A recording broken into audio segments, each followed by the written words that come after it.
Hello and thanks for watching this video, and I'm Patrick, and what I'm going to be covering today is how to replace the oil pan gasket, timing cover gasket, lower intake and upper intake manifold gaskets, water pump, alternator, and a whole bunch of other things in between on Ford Tauruses with the 3.0 liter overhead valve Vulcan engine. From what I'm aware, this procedure pretty much is the same on 97 to 2007 Ford Tauruses. May work on the earlier models, not sure. But check out my website at patssalvageandservice.com or tireandx.com and check out the article section for the schematics that I used in regards to torque sequences for bolts on this project, and there's other write-ups on other various vehicles and topics, so have at it. This is a rather lengthy repair video. There was some stuff that I didn't wind up shooting for various reasons. Either I just felt too awful to fool with the camera, I was in too big of a hurry, the camera died, the battery died a time or two, you know, all those kind of things that can happen. And also, the after putting a couple hundred miles on the car, the repair works fine. I no longer am getting the engine oil into my coolant. And the only problem I do have is I didn't replace my lower radiator hose, and I have a little pinhole in it, and it's constantly spraying out tiny fine mist of water everywhere I go. But aside from that, everything went well. So glad to say that this repair was worth all the aggravation and headache that went into it. Typically this kind of repair would be a weekend top job, but well, just due to all kinds of variables that are in my life, it took me like 2 or 3 weeks to complete this. But you know, just whatever, right? Got quite a bit for you to watch, and I'm sure that you'll be able to benefit from it. And if you're doing this project yourself, well, I hope some of what I had to show you was of help. Any other questions or whatever, comments, you know how to go about that. But anyway, here you go with the repair video, and thank you for your time, and praise the Lord and Savior Jesus Christ. So let's start by removing our overflow or coolant reservoir, whatever you want to call this. There's 2 10mm bolts holding it on. I've already taken those off earlier when I put this new alternator on.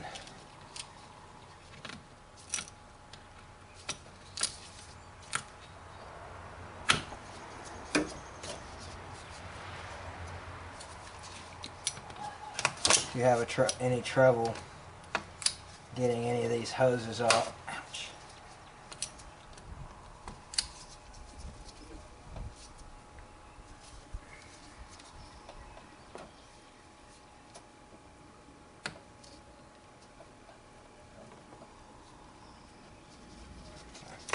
If you have any trouble getting any of these hoses off, all you do is just take some pliers and just twist it like that, son. Now break the seal. These came off really super easy. This whole thing right here is trash. You'll also need to take off the hose that goes on the bottom.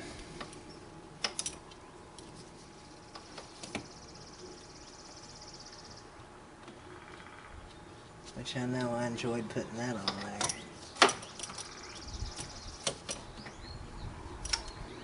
I replaced this tank about 3 or 4 years ago.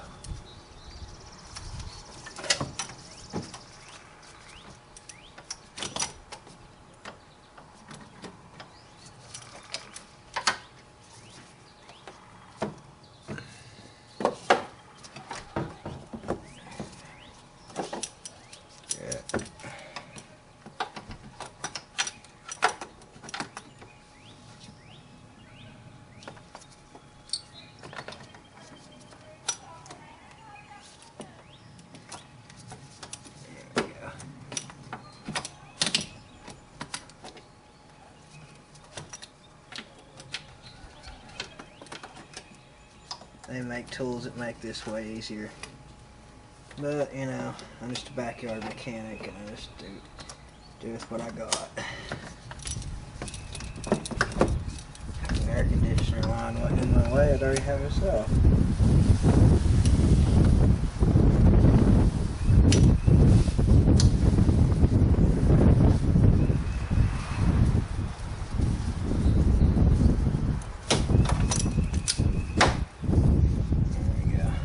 sure to have a drip pan under you because you're going to be losing water.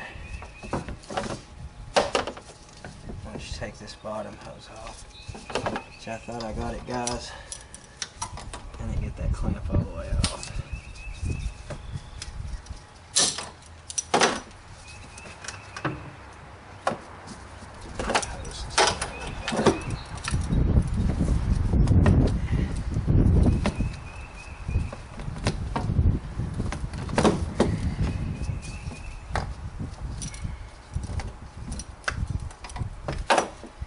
Now, if you plan on reusing this tank, you're definitely going to want to be a bit careful not to break the plastic or anything.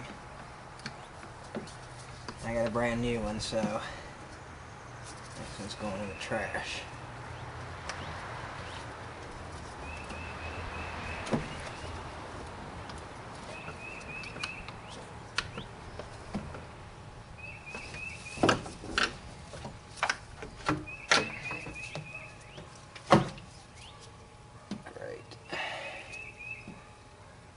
Just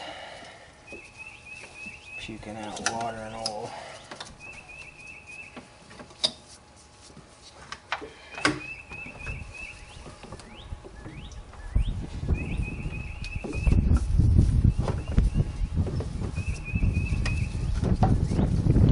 It's coming.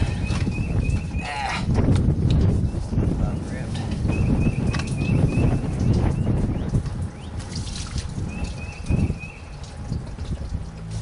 Okay, so next let's go ahead and disconnect the cables for the alternator. And typically on these, that's a 10 millimeter.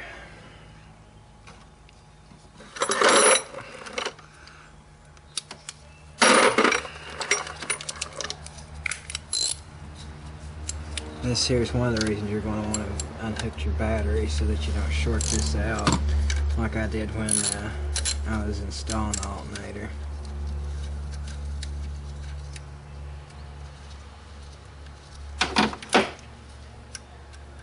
Also make sure not to lose your retaining nut. That's just to leave that sucker back on the alternator. That way there's no question about what it came off of.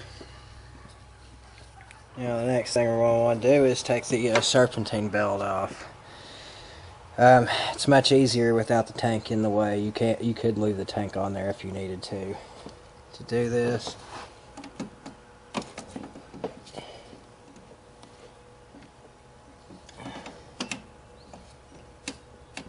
okay, so the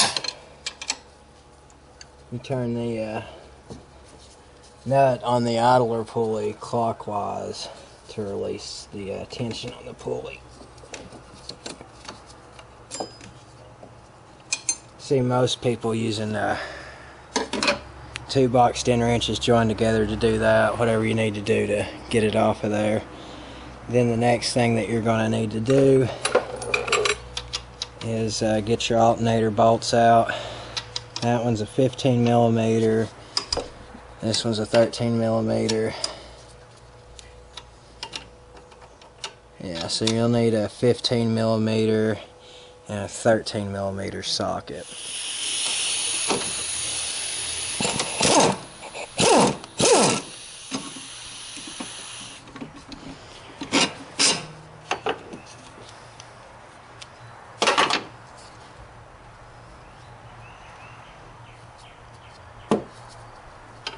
Actually, you just need to move this into the bracket, just the 2 15 millimeter bolts.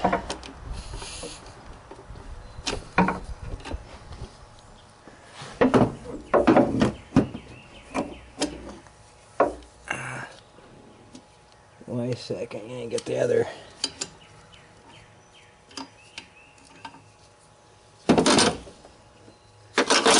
Okay, well this one I can't get my most favorite tool on. I'm going to actually have to man up and use a wrench. I find out what size. 13.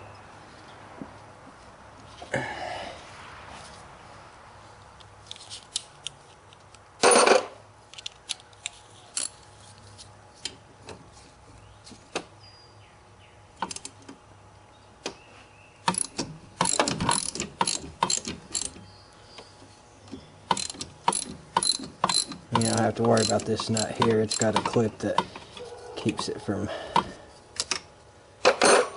coming off or any of that, or loosening up, or spinning the bolt while you're tightening it, or any of that. So that makes that pretty neat. And I'll make sure and keep all that garb together. Oh, I didn't realize that. Get this bracket off. There's some more bolts down through here.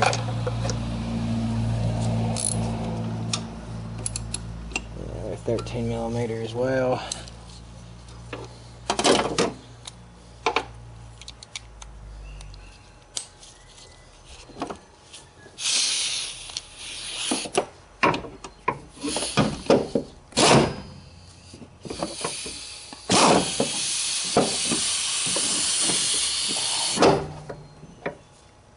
Slick, wasn't it?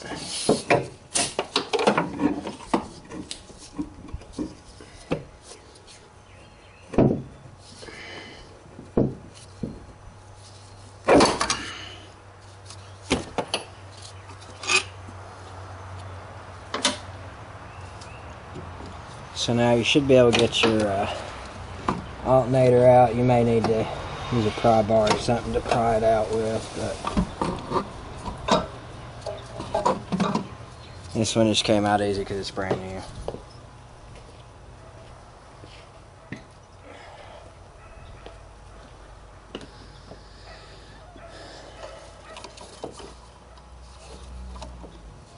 Now's an awesome time to check your belt wear and all that good stuff, because you know it's a severe pain to have to put it back on there. Motor mounts cracked and busted on this thing. There's one more bolt on down there towards the bottom that holds this motor mount bracket on.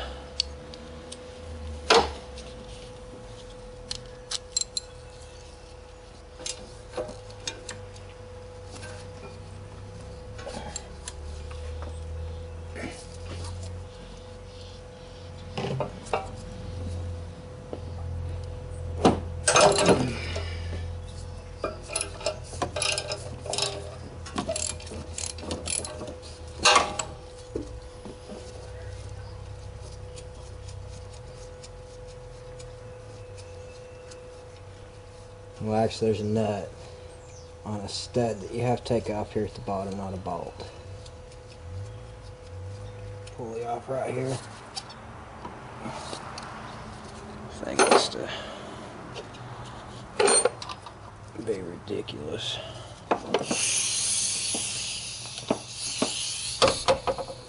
Yeah, I didn't know him to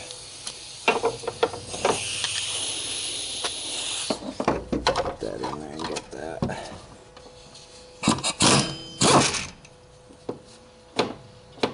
There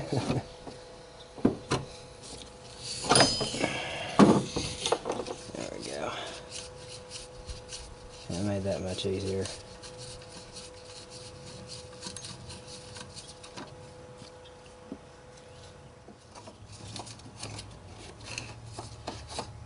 You can go ahead and remove your serpentine belt and get that out of your way.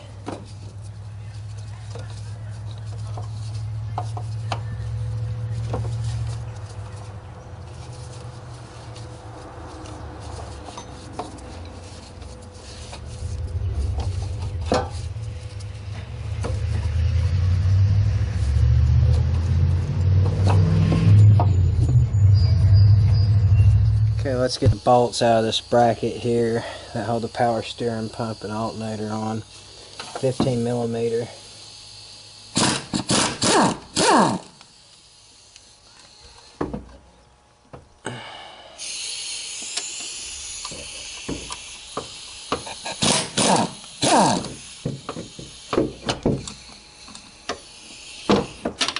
And I think you also have to get the bolt that holds the serpentine belt tensioner on there. And it looks like somebody replaced the bolt with something else, because I read it's supposed to be a Taurus 50. But let me go get me a different socket.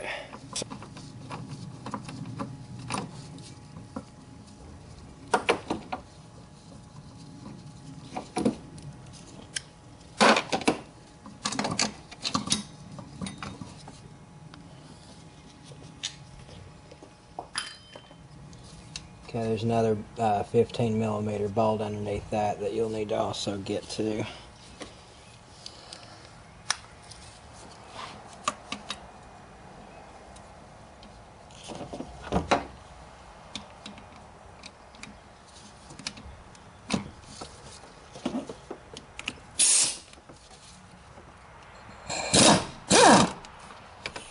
And there, as you can see, the camera moves, so did the bracket there. So let's get all that out of the way. Well guys, so far that's what has came out of the coolant system when I unhooked the hose from that reservoir tank. No, that's not diarrhea floating around in antifreeze. That's exactly what it looks like. It looks like somebody pissed right out of their anus into that, but I assure you that's motor oil. Yuck. What we're going to do now is disconnect the power steering pump. So have it ready to catch that. Vice grips can get in there to it, not a chance. But what we do need the vice grips for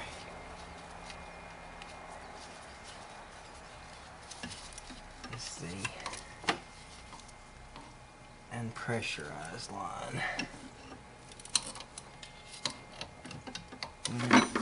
Everything's in the way for this.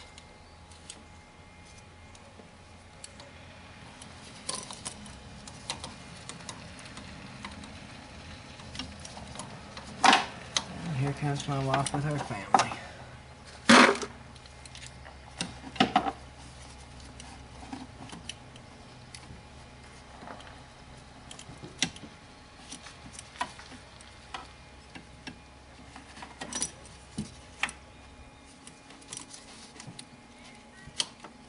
So I'm probably about to get sidetracked from what I'm working on. Oh, you know what? I can just about get that one by hand. Just about, but I can't push down. I was able to, well, there we go.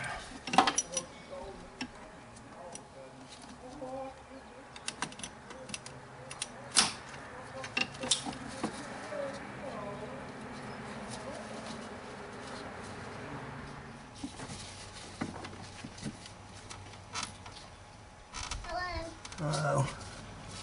How's it going? I had a tough time getting this hose off. There it goes. Guess because you walked over here. I'll help you. I would like to help you. Oh man, it's bleeding everywhere. Chef on? No, it's going in the drip pan.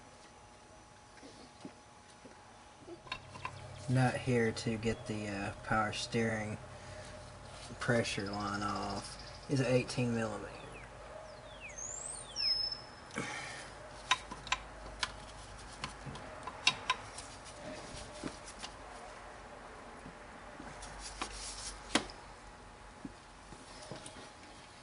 And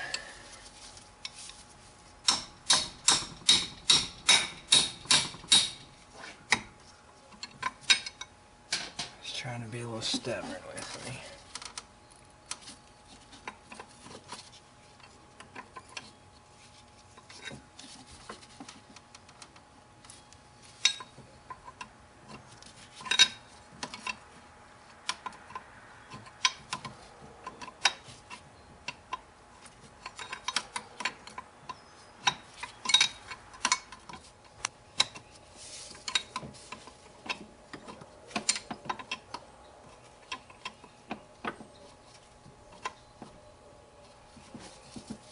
Air conditioner line is such a pain.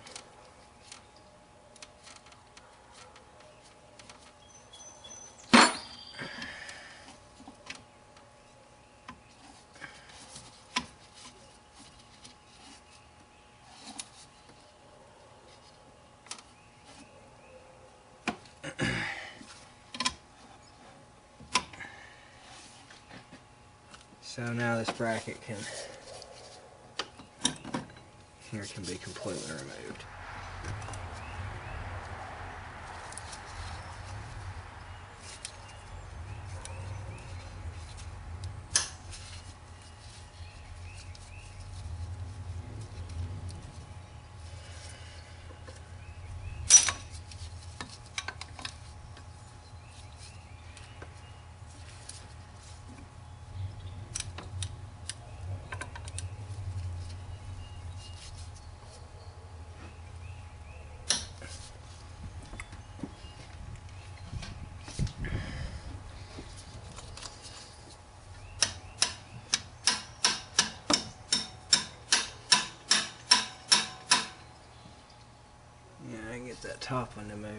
bottom one. However, if I can get the top one out, then I can probably get this bracket off.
So here I got these studs here out of the head that hold that bracket on by just taking my vice grips and grabbing a hold of the smooth part, not the threaded part, and just, you know, twisting it out.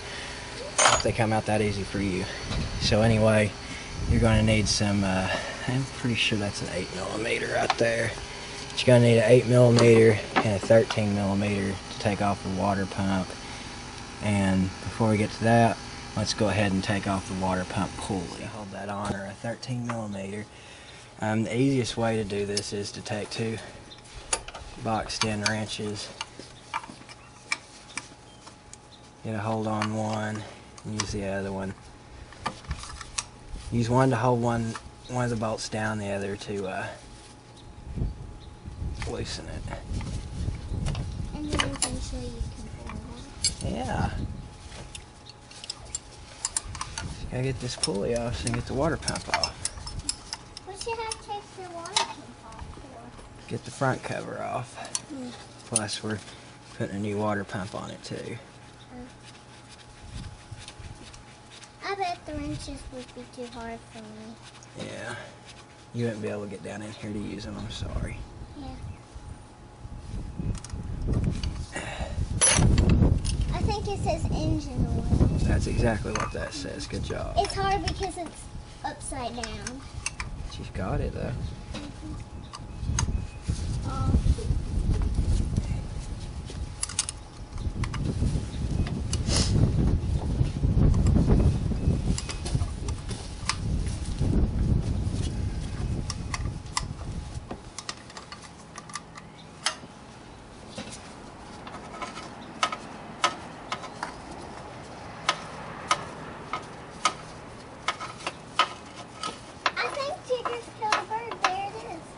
Did he?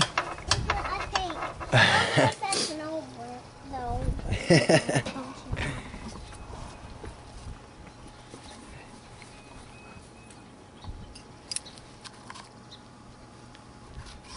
That's a bird that she says Jigger's killed.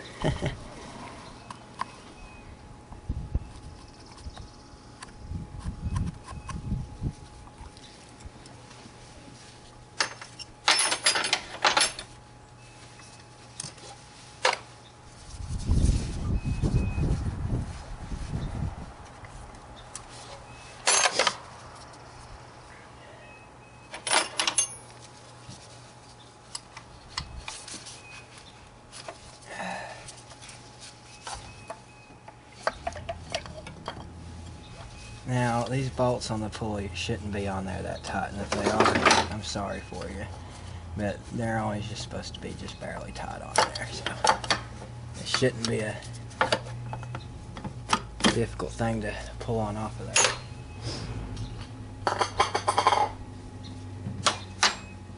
And once you got that off, you want to make sure and disconnect the hoses. You got another hose right there that needs to be disconnected. That's your lower radiator hose.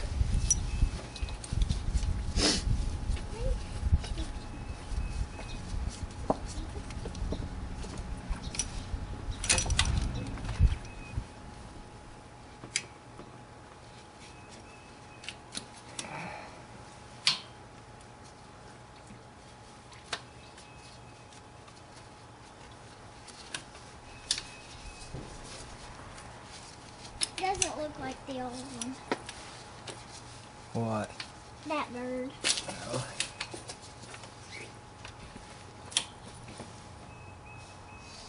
I wish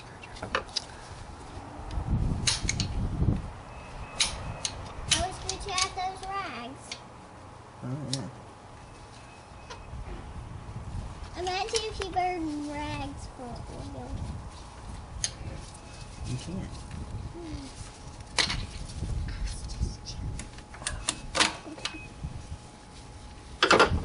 Hose clamp's trying to fight with me.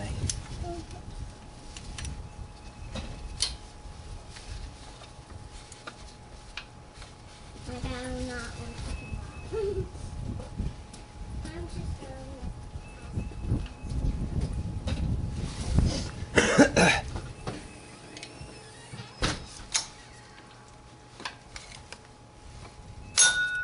Got the hose clamp off now. Let's see if we can try and get the hose off too.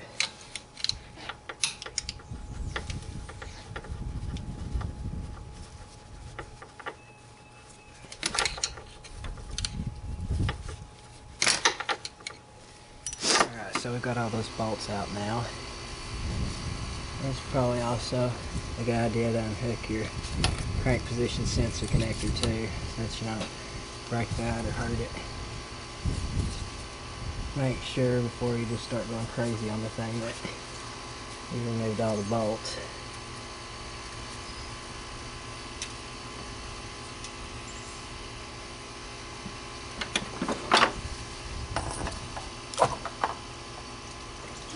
And just go right on off of there.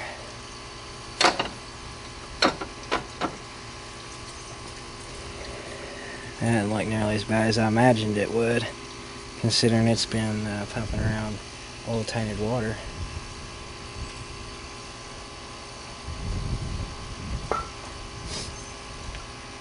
So now we'll work on getting the front cover off here, and what we're going to wind up needing to do next is get the harmonic balancer or engine crank pulley, whichever you want to call that. We'll need to get that off. In order to do that, we'll need to remove the right front tire and go get a tool to pull that off with.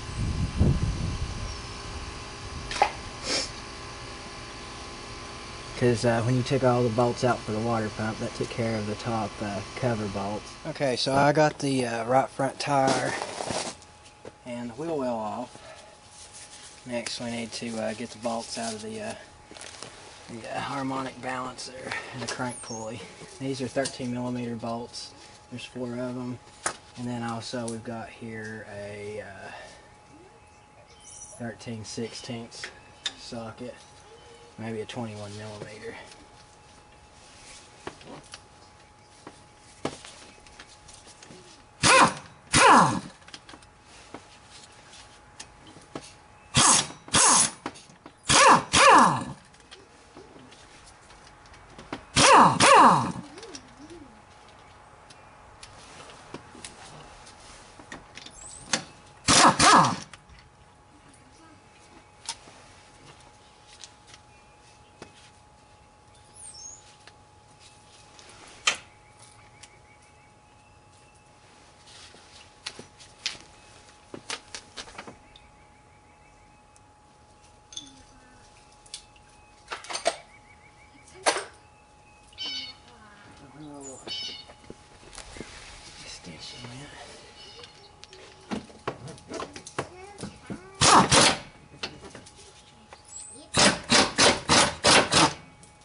pulley off.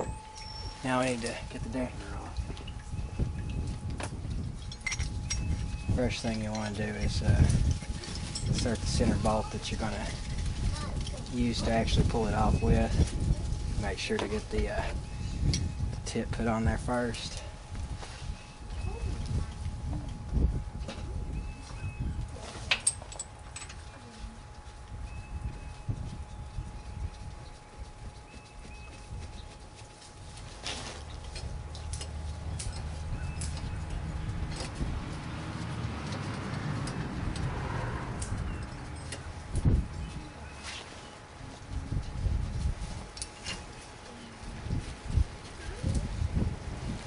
Then you'll just put the bolts in whatever pattern you can get them in. Center the tool with the tip before you tighten those down, because you don't want to pull it lopsided or any of that.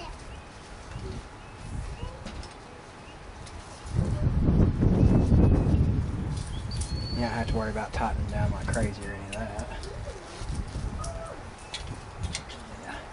And it's a 19mm bolt head on this tool anyway, and depending on which one you have or rent, it'll be different. So, it says not to use an impact wrench, but I do it anyway.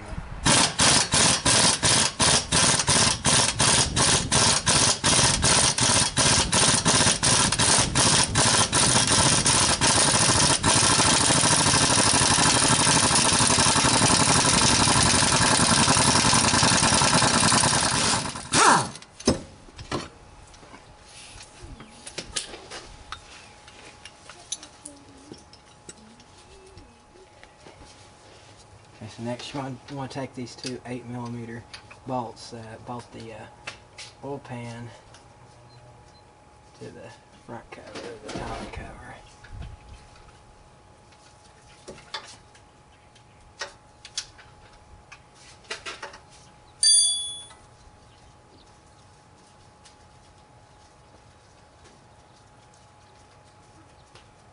And you can change this without changing the oil pan gasket, but I'm likely to do that too. I'm not sure yet. I haven't made my mind up yet.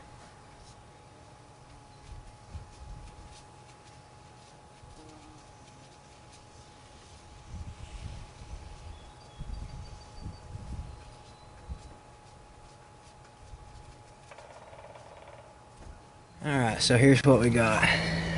There's two studs that you're going to have to take off, one being right there and then one being right below it. And I think in order to get those studs out, I used an 11/16 wrench. So now let's gently pull this cover off.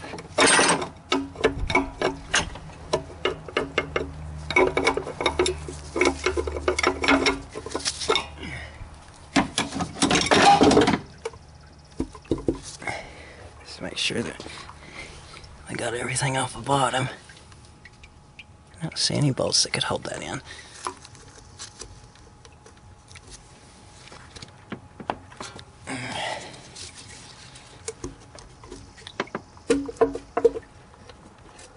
There she goes.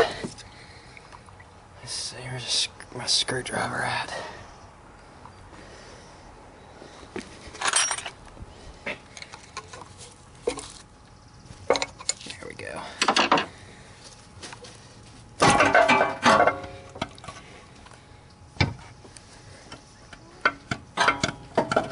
And you'll struggle to get it off the oil pan a bit. There we go, there's the timing chain.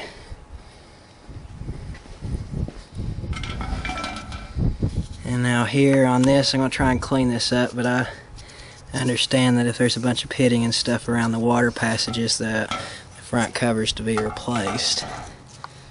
So we'll put a new seal in the front of it, get this thing cleaned up with the wire brush, and see what it looks like in a few minutes.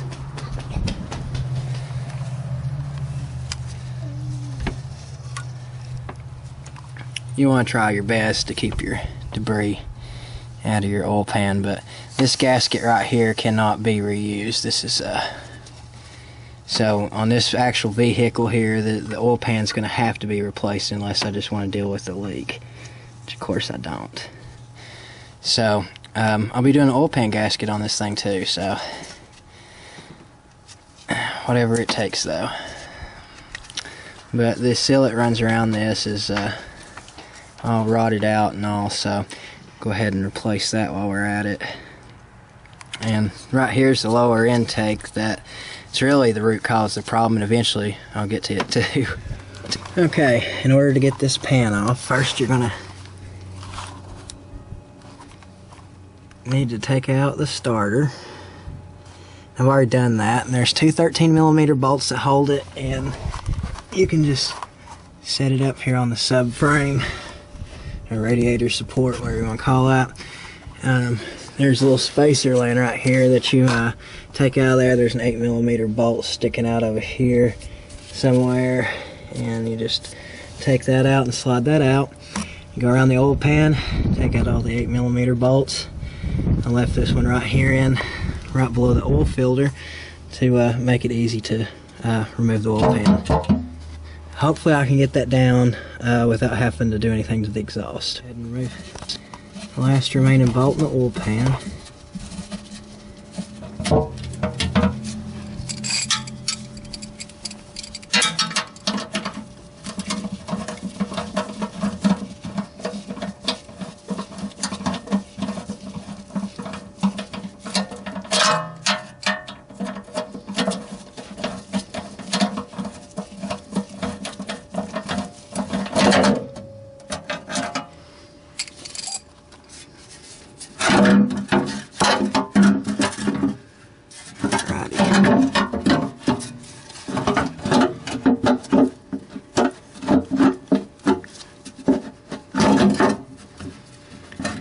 Let me see if I can wiggle this out. I think I'm going to have to do something about dropping the exhaust manifold a little though.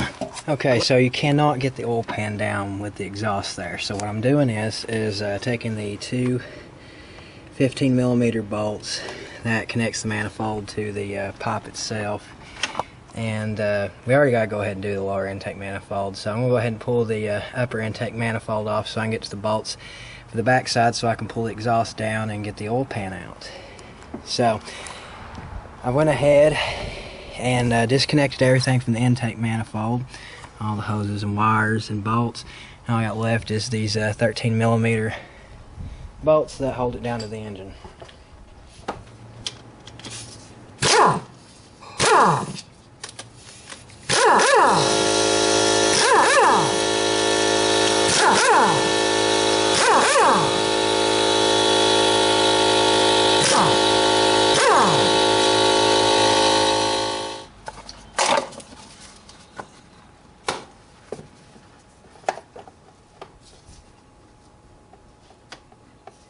Okay, and there's a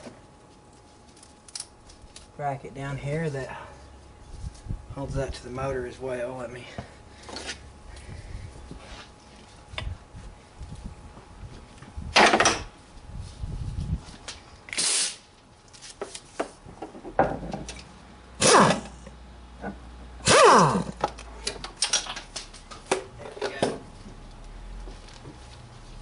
now the intake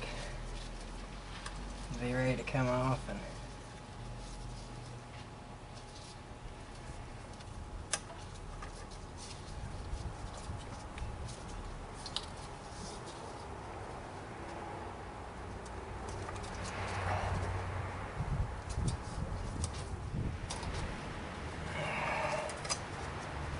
you want to unhook your throttle and cruise control cables.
some stuff on the back I didn't quite get to.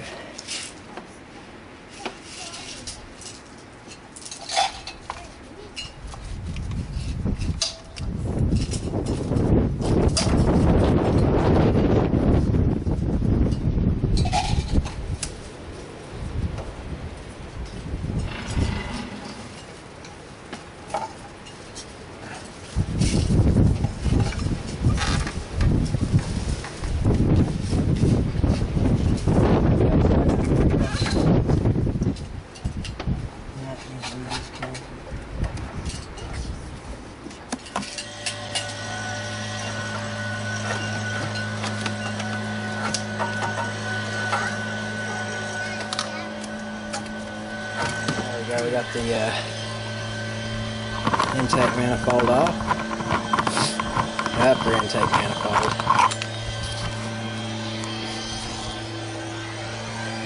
And then, see, there's one bolt that I got to undo off the exhaust, and trying really hard to see the other one.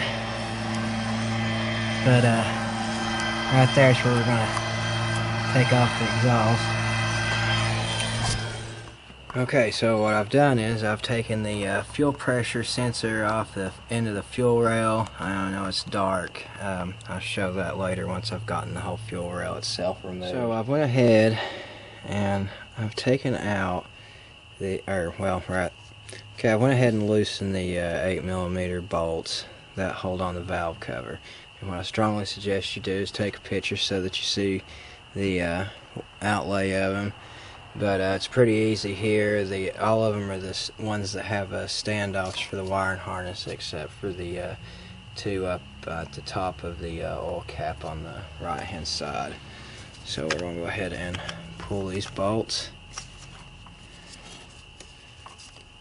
Oh, actually, you know what? They're attached to the valve cover. They're not coming out without some kind of a fight out of the valve cover. So we'll go ahead and pull the valve cover with the bolts on.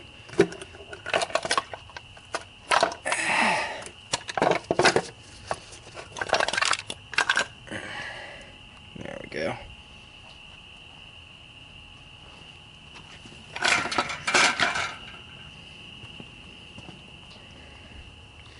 That didn't look quite as bad as I thought it might, but definitely see where they put just a little bit of RTV to hold that gasket in place. You want to make sure none of that stuff makes it down into your engine.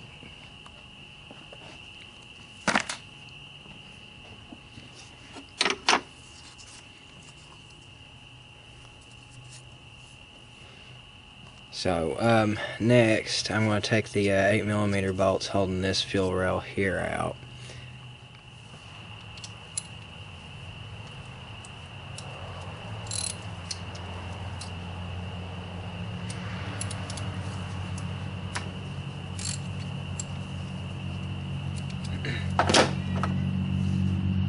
So what I'm going to have to do to fix this fuel rail is JB weld the fuel pressure sensor back to the fuel rail, because some goon damaged this when they repaired this car when it belonged to my grandmother.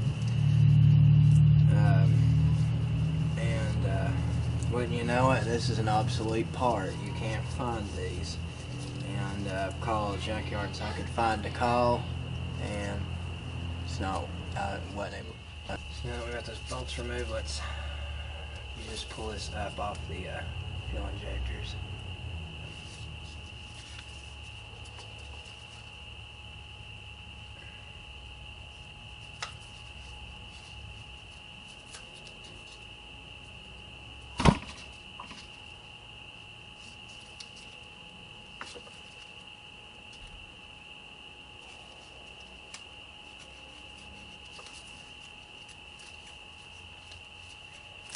Twist your injectors a little, and the whole thing will pull out.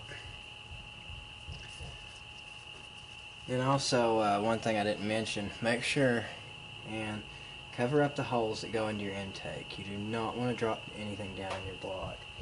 And that would also include on the heads too, where the oil would run back down. You want to make sure and get that plugged so that no debris falls down in there while you're doing all this mess. So what you're going to have to do is this pretty much the same for the back side, except you're going to have to undo this engine wire and harness mess back here to even get started to it. It's hard enough to get a camera angle. I'll try and see what I can come up here with, but it's pretty dark and difficult to even see what in the world I'm up to.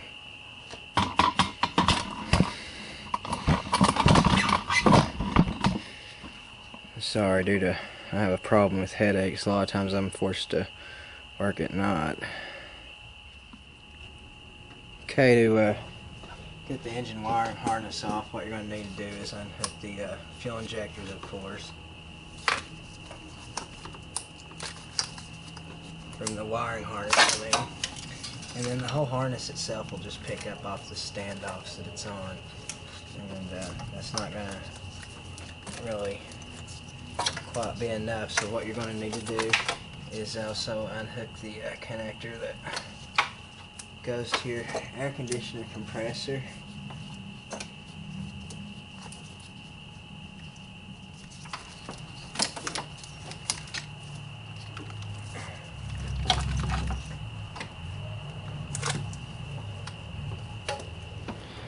Okay, now that it's daylight, you can see what I've done a little bit better. You're going to have to watch out for the debris that could possibly enter into the intake from pulling the injectors out. And here with the wire and harness, you'll see that I've already unhooked the connectors for the fuel injectors.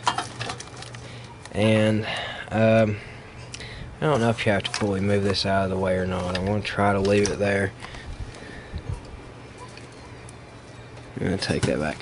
I'm going to go ahead and undo the connector down there at the bottom. That looks like that's for an O2 sensor, and pull all the wire and harness to the back of the engine there, and then I'm going to get the valve cover off. So anyway, again, make sure and plug your holes with some rags or something so that you don't have stuff dropping down into your engine. That can really make your job much more of a headache than it had to be. Okay, so I'll go ahead and remove the other valve cover.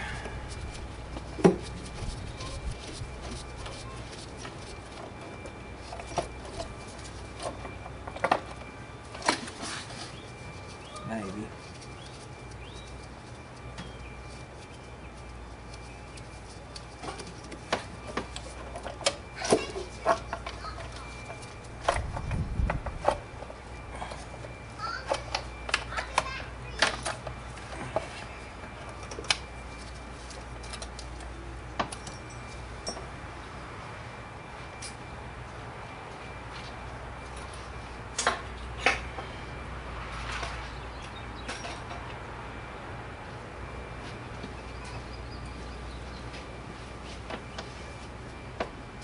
Go ahead and get the Permatex off that they used to seal down.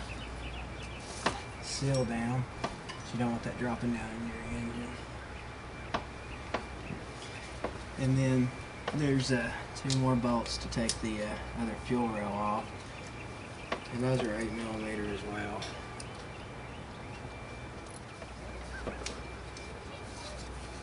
None of these bolts should be terribly hard to get off or anything.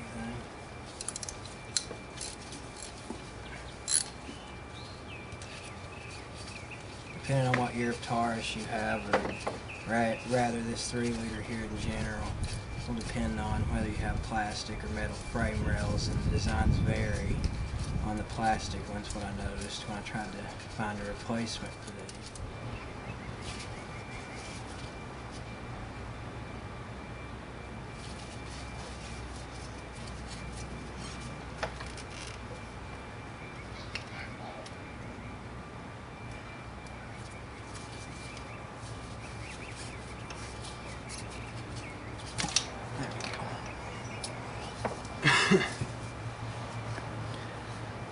And now that I got that free, let the camera focus on that. Oop. Well, that's just gas, it'll evaporate. And you can see that some genius busted that off, and guess what? Ford don't make these parts, and nobody else does either. So we're gonna have to repair that. Next, we got about 8 Taurus bolts. I think they're T50s. And right there's one of them, and there's another on the corner, and you can see my socket wrenches in another. They're not torqued down there very hard either.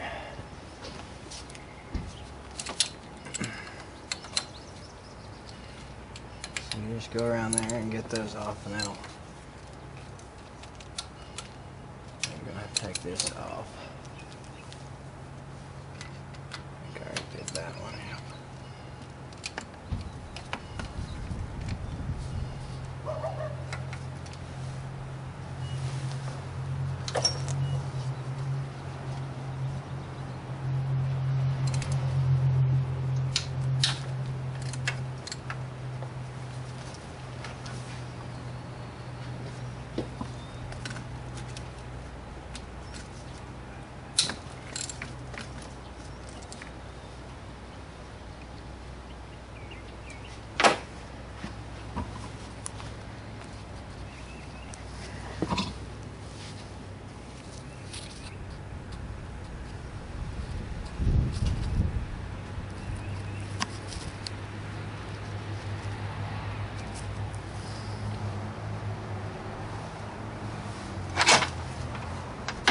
I've already unhooked all the other sensors and electrical connections that go to the intake manifold. So now what I'm going to do is unhook the hoses that run to it so that I can get the bolts off and it off. Remember, if you have trouble with stuck hoses, just grab it with some vice grips like that right there and twist it around. And it'll just pull off.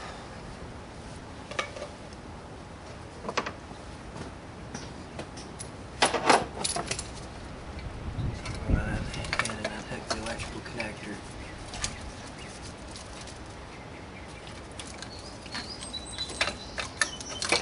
I'm not bothered with all that. I'm lazy.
I think my hoses on my car have all swelled because of the oil contamination in the water. That's another reason that I'm replacing all the coolant hoses. There's no way I'd trust them after all that.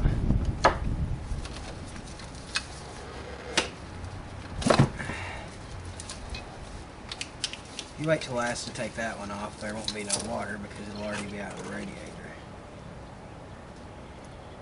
So now we can get to the, try to get to the last bolt.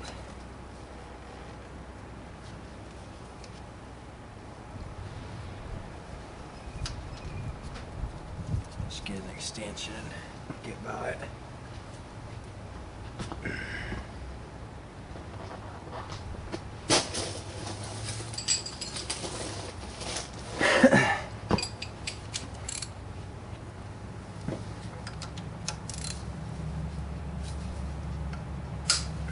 That one is the toughest one on there. Imagine that. And these will probably be the easiest bolts to keep up with out of the whole blame thing.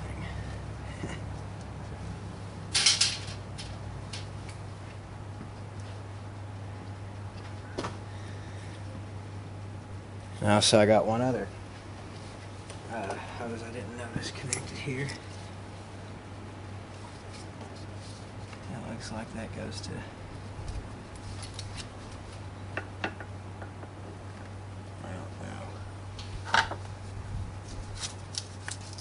I got a heater core hose over here that also needs to be unhooked.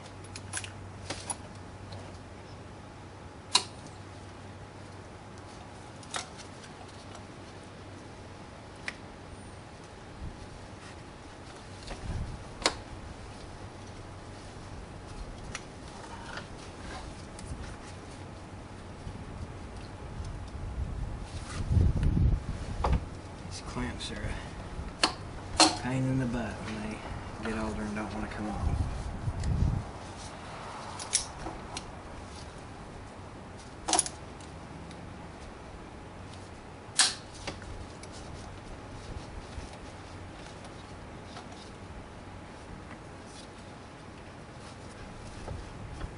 Stick your fingers in there, make sure not to ever get it pinched between it and the hose. I assure you that probably won't feel good. Now I got it off there, I'll bother to say I don't think I've ever done that yet.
In order to remove this intake manifold, we're going to have to take the push rods out.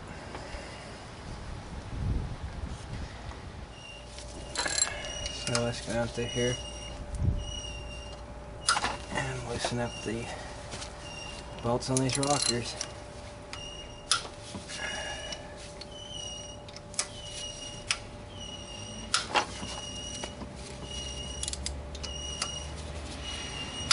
And it is a 10mm socket, by the way.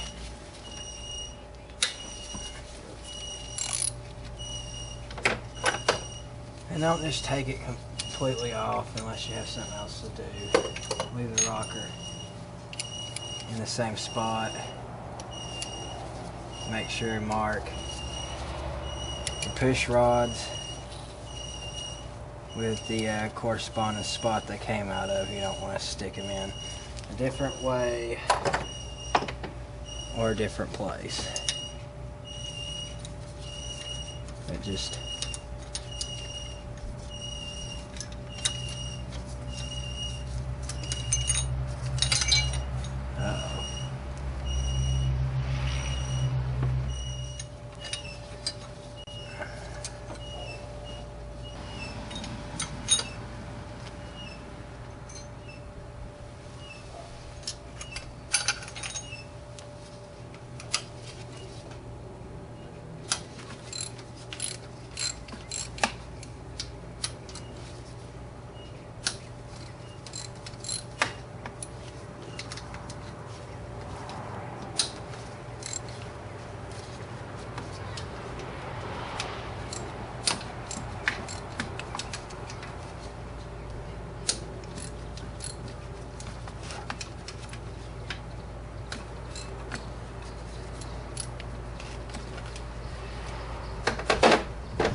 Now I think I've gotten all the parts off the motor I need to actually do the repair to it.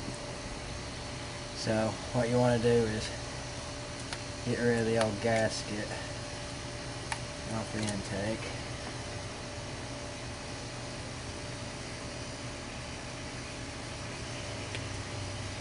And right there is the original part number. If you're careful, you might be able to get it off in one piece. I don't usually get them off, paper gaskets off in one piece, but if you can, you know, that's going to make your job a lot easier. So, and there's also these little slots here. If you look carefully, you kind of have to work that out of there, so you're not just ripping it off of there. You got to get that out the right way. There's also a gasket right here that needs to be removed, and back here as well. So loads and loads of points for this engine to leak. So no wonder we were getting to deal with that.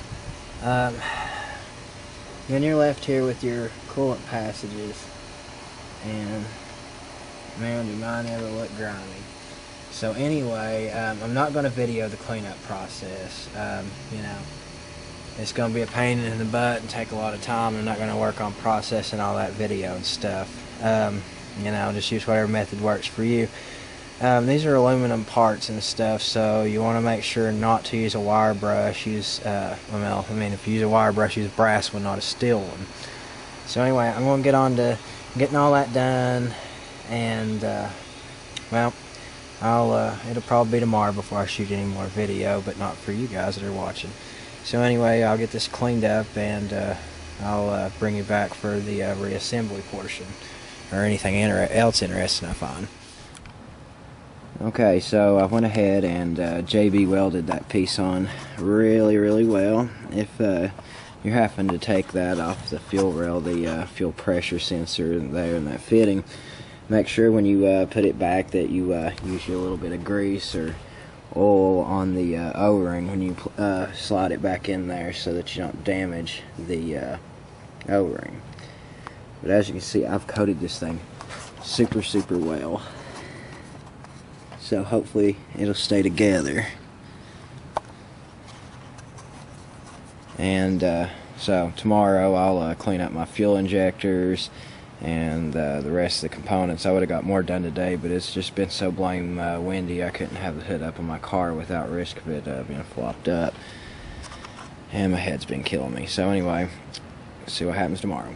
Alright, so here's some of that gunk in a water passage.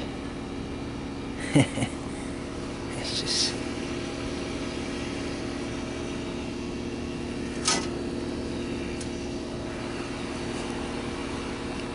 So here's some of that gunk that I'm going to be cleaning up out of the lower intake manifold. First pass, I'm just going to use a small pressure washer there. And it's like 2800 psi.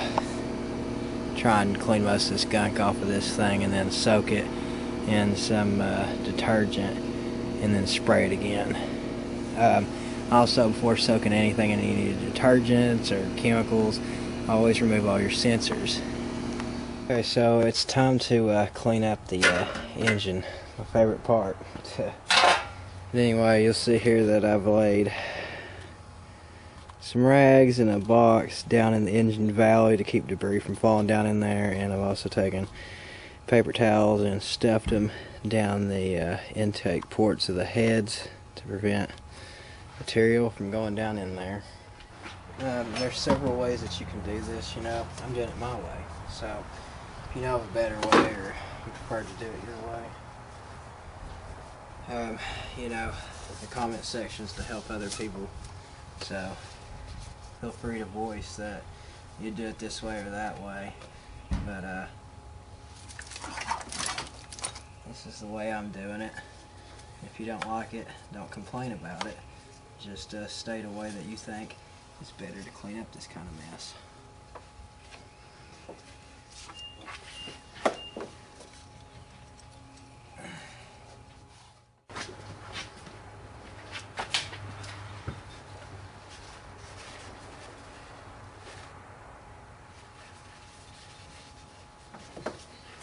So anyway, the object here is just get this cling back up to where you can reseal it. It doesn't have to be perfect like I was trying to get done with the other aluminum parts. So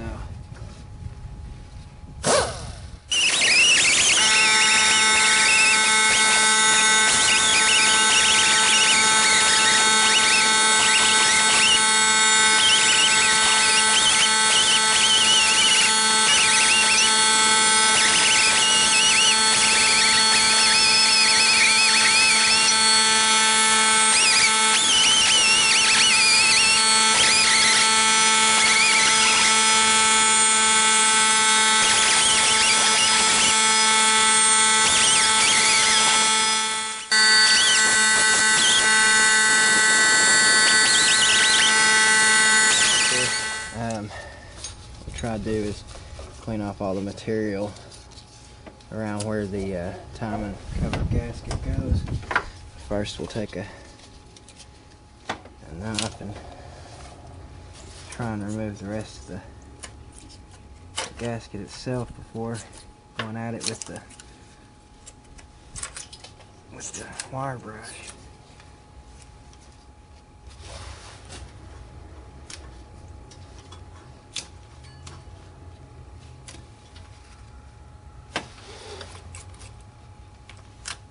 But on this part, don't skimp out or get lazy, because this is where how good your seals really matter are going to be. Because if you don't get them on there nice and clean, then you might wind up with the water leaking in the wool, or oil in the water.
Here you want to get what's left of the rubber seal off like this.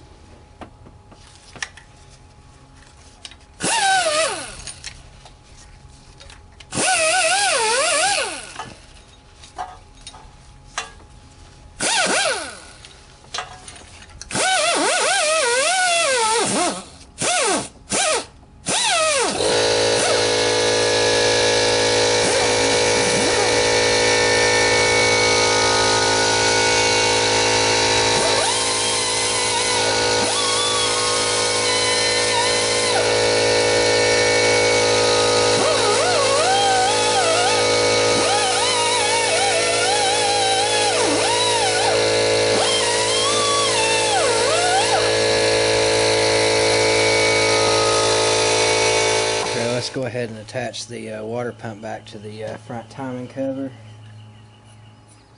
So here's the gasket. Make sure it's laid out there right. If not, you'll be sorry. Line up your water pump with it.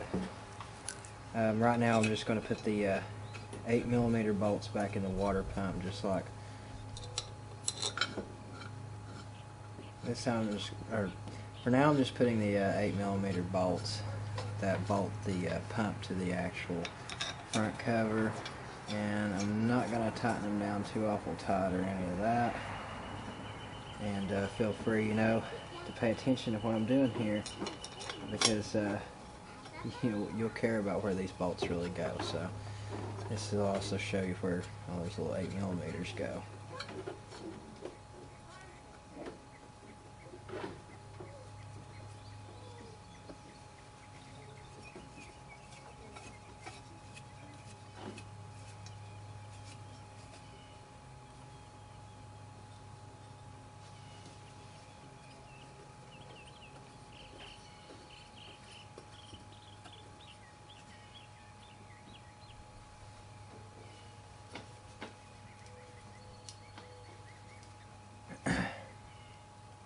Oh, and there's one more that goes right there. So there's 5 8mm bolts that go into that water pump.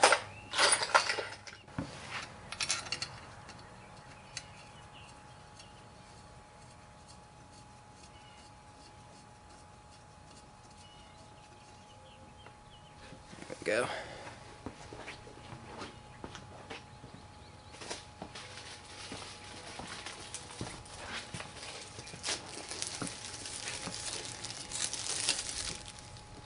And then for the front main seal, or wear sleeve, whatever you want to call this,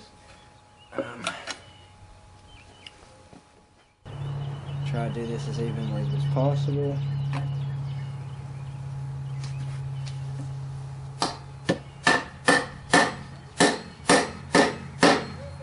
And hammer your seal on it.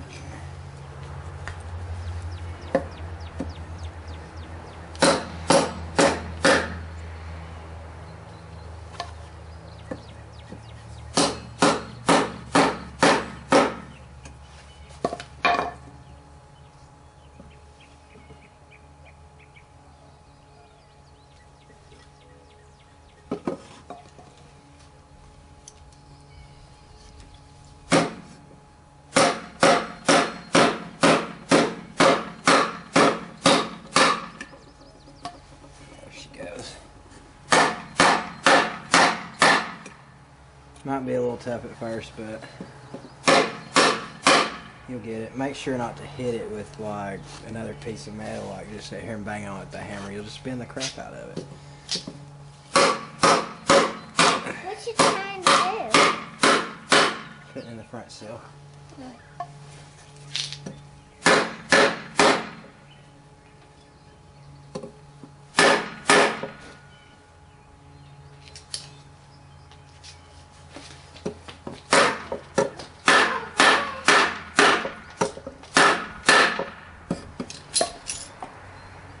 Then just make sure that you don't have any gaps between the outer rim and the cover. I'm going to tap it again just to make sure.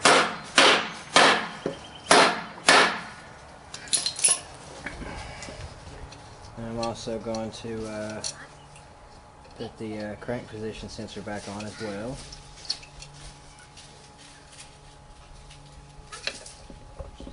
Thankfully, the way that Ford has designed these, you can't foul this up. It's only going to go in there and set one way, one position, one distance. There's no trying to make sure that you get it right or any of that kind of stuff, and checking the gaps on it, like say on a SHO Taurus.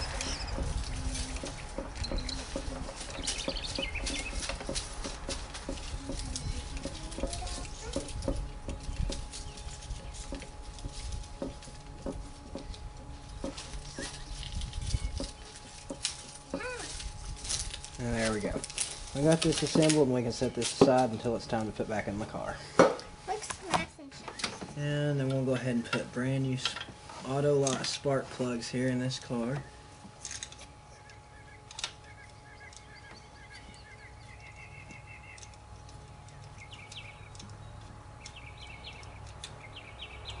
Because you're not going to change these spark plugs with the intake on the car, so use the old-fashioned Motorcraft Platinum.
Plugs weren't like seized in there or anything crazy. I've had difficult times getting plugs out of vehicles all my life. This is one of the easier ones.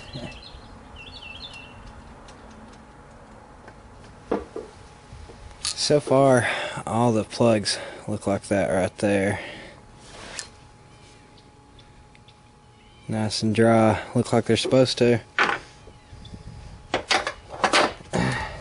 So anyway, that's what I'm putting in this thing right here.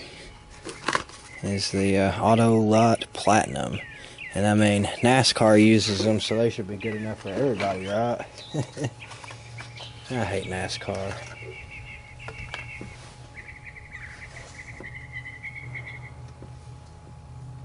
Some kind of super gorilla strength to get these spark plugs back in there, so just be careful you don't set yourself up for a massive headache later by over tightening them.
Got the new plugs installed in the back.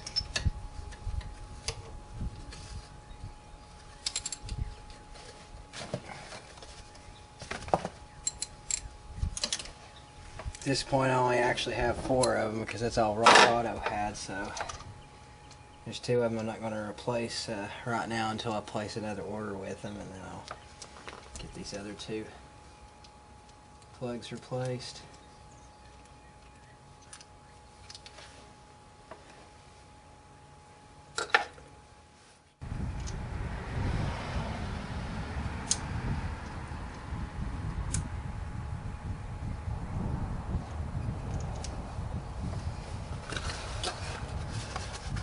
Okay, here I've got the upper and lower intake manifolds all cleaned up. Something that I did do that I didn't do on camera was I removed the throttle body assembly and removed the throttle position sensor right here that was held on by the two Phillips head screws. And to get that off of the upper intake manifold here, there was a let's see, there was 3 8mm bolts and one that was a standoff with an 8mm nut on it. And then to get the whole stud out, I think it was a 9 or 10mm nut, but I just used a pair of vice grips to get that off.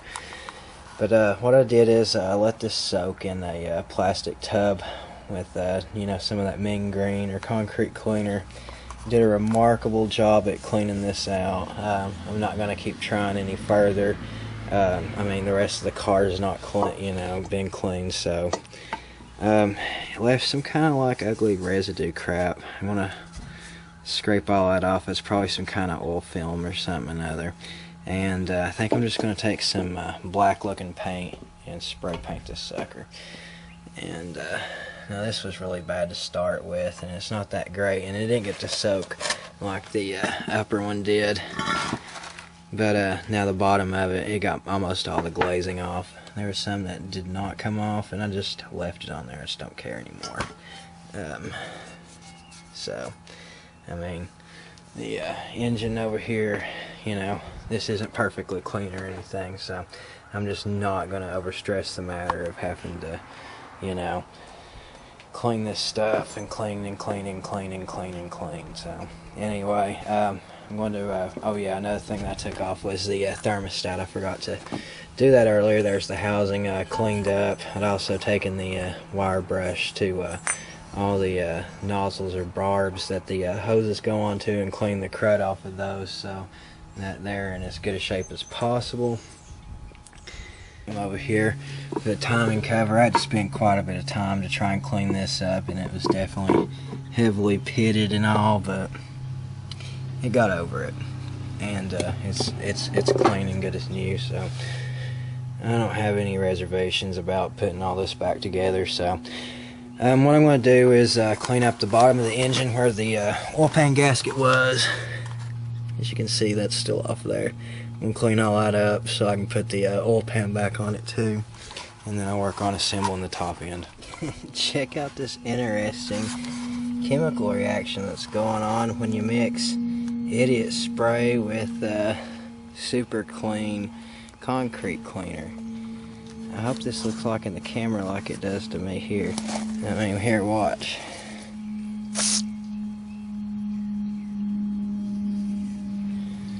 Yeah, now you can see those little dots, like, I don't even know what the word for that is.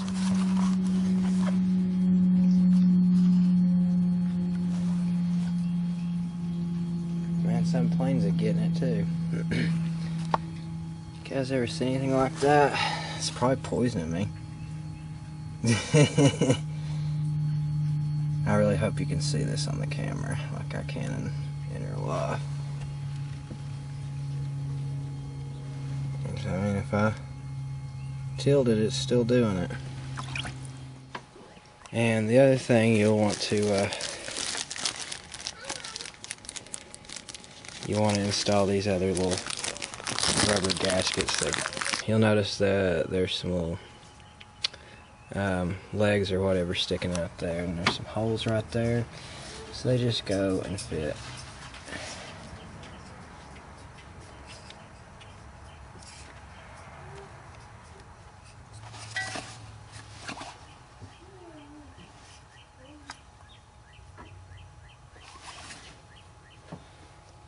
You'll notice on the other side, for the other one, there isn't any of those, so you just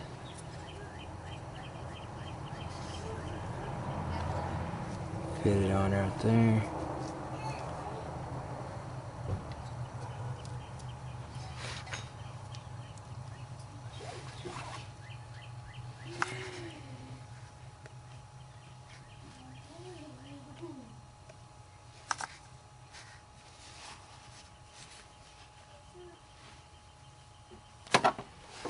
And then this one, you just put it on like this right here.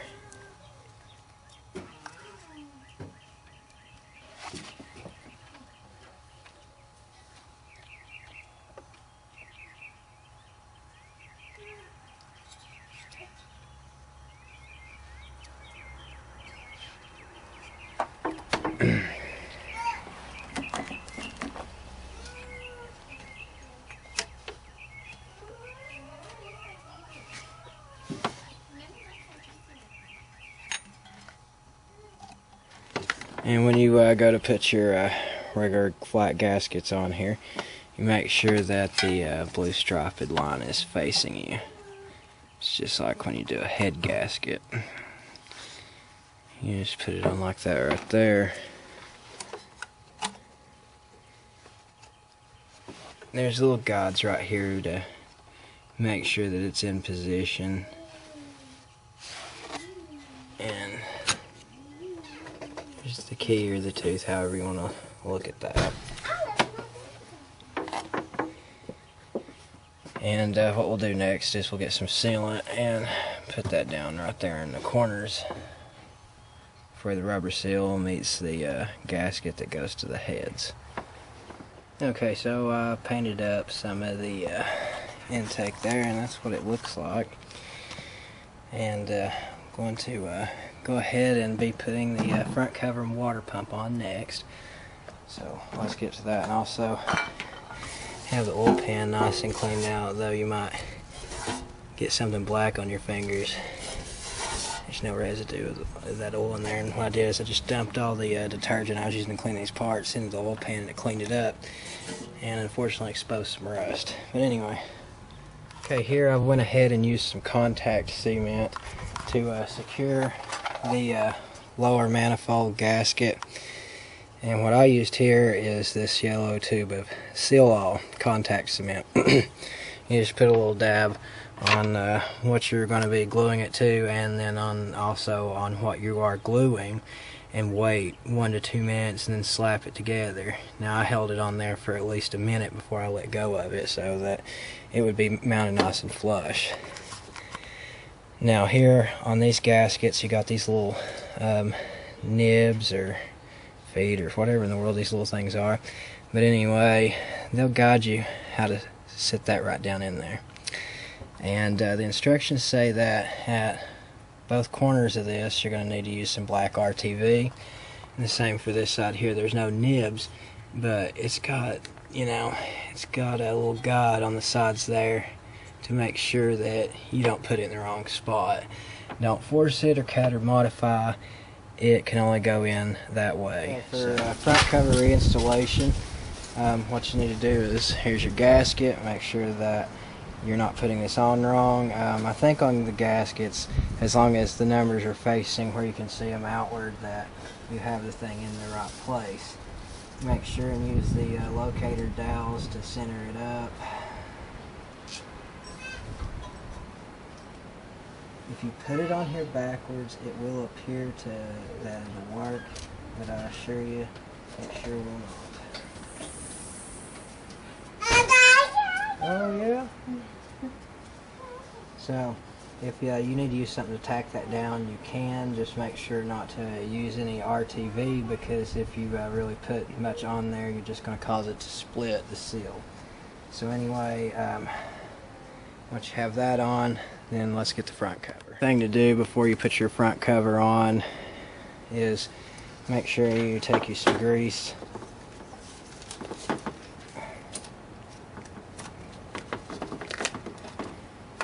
Get you a little bit of grease and make sure to put that around the crank there. I even want to put just a little bit on the timing chain for the fun of it.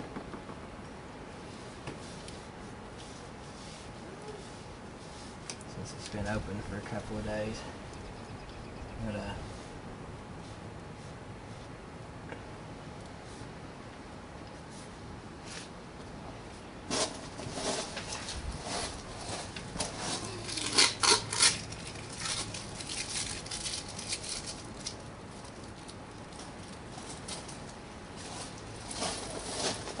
I take my nice and clean and assembled front cover with water pump.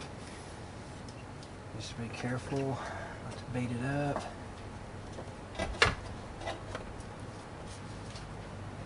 And what I just did is I got it caught on my seal, so you want to make sure to do that. That'll help you a long way if you just get everything wadded up and not into place.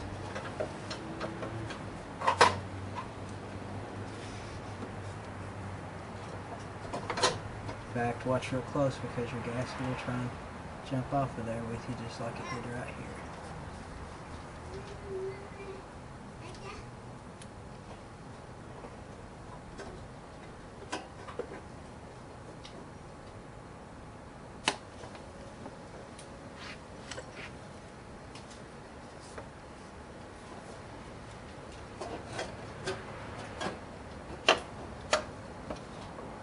Guess it would have helped better if I'd had this thing turned around.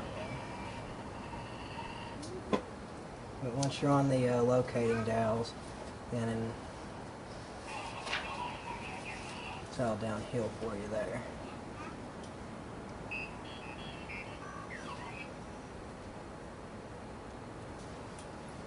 I'm going to pull mine back to make sure that my gasket's where it's supposed to be, because I'm so paranoid about that.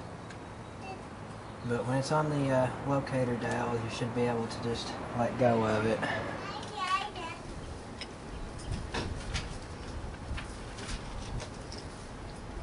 I'm going to check it from the bottom and make sure that, oh yeah, I can see the gasket's in place good and everything. So now it's time to put all those different sized bolts back in.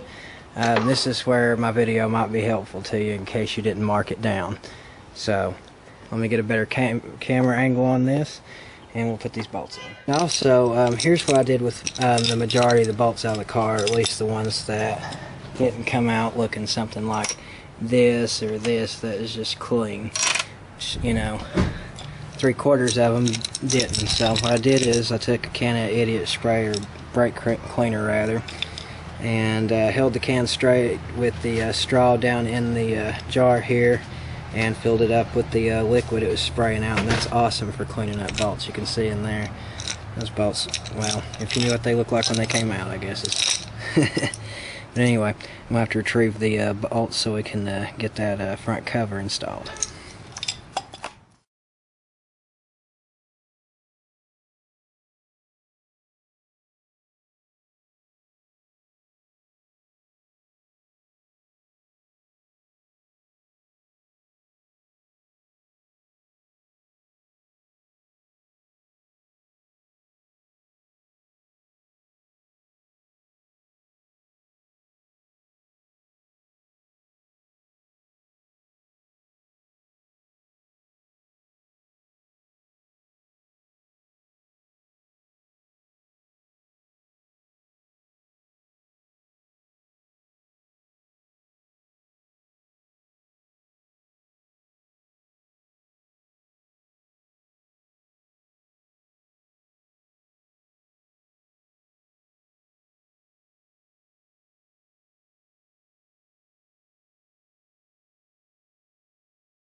Okay, I went ahead and I've already cleaned the rollers, but what I want to do is stick them down in some grease so that the engine isn't so dry when I fire up. Because we definitely want them to be already lubricated, not rubbing. I made sure to keep them in the orientation that they were already in. So now all I have to do is just pull them out. Have a little grease on there. Make sure that it doesn't touch the gasket. Make sure that it doesn't touch the gasket. Make sure it doesn't get on my gloves and then touch the gasket either. And everything will be just fine.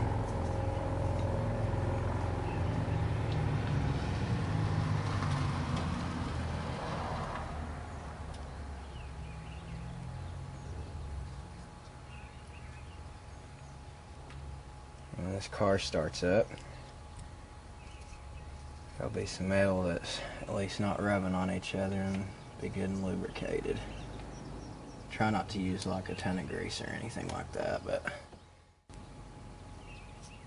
you can use engine oil or engine assembly lube, but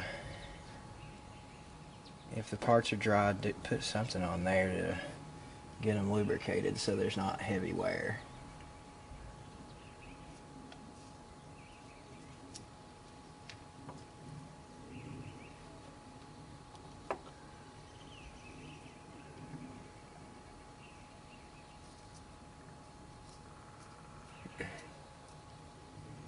You want to make sure and get this engine valley just as clean as you possibly can, because you definitely don't want stuff like debris and metal shavings and trash going down into your engine to mess up the work you just did to your car.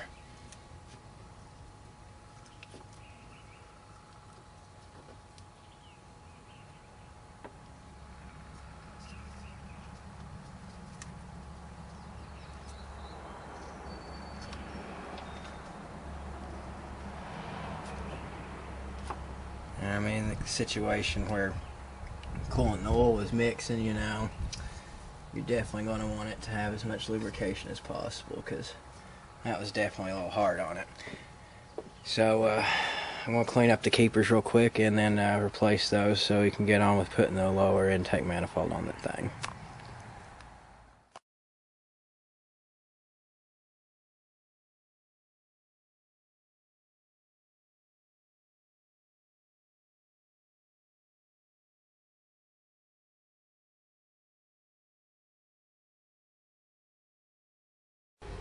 Okay, here's one of those keepers for the rollers. Just be careful you don't gouge your gasket or anything crazy with it. Make sure that you can see where it spells out up on it. And these will make sure that your rollers are lined up perfectly straight with the cam below. Let's see if I can try and get you a better shot of what I'm up to over here. Probably better if I got that pesky engine harness out of the way. You can probably see a whole lot more.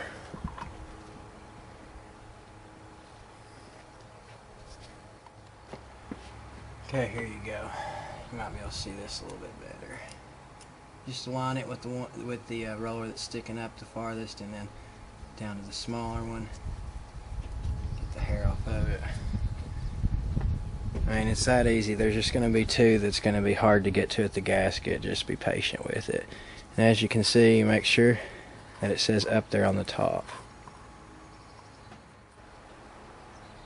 Alright, here's one where you're obviously going to have fun with the gasket. So what I would do is turn this roller like that until you can get it over there. And on to the other side. Make sure that you've got these pointed upward like it says. See, now usually I would say do the bigger one first, but or the one that's stuck up the farthest rather. In this case, we'll do the smaller one.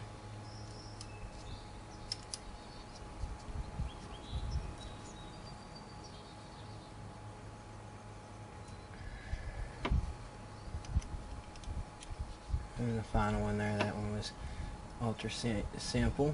What I want to do is take a little grease, put it there in the center of the roller where the push rod comes in, so they're nice and lubricated when it goes back to work.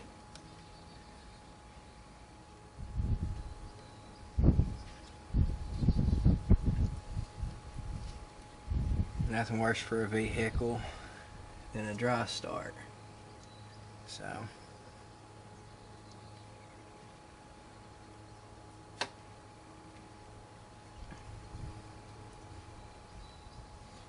and yeah, you can use motor oil if you want to, but using grease, it's going to stay there until it starts running. So I mean, if you're just hurrying it up and getting it together, then motor oil will be fine.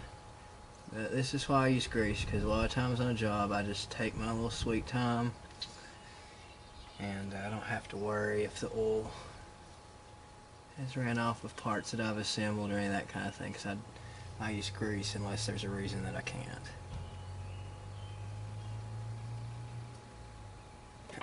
So there we go, we got those guys. So now for the hold down.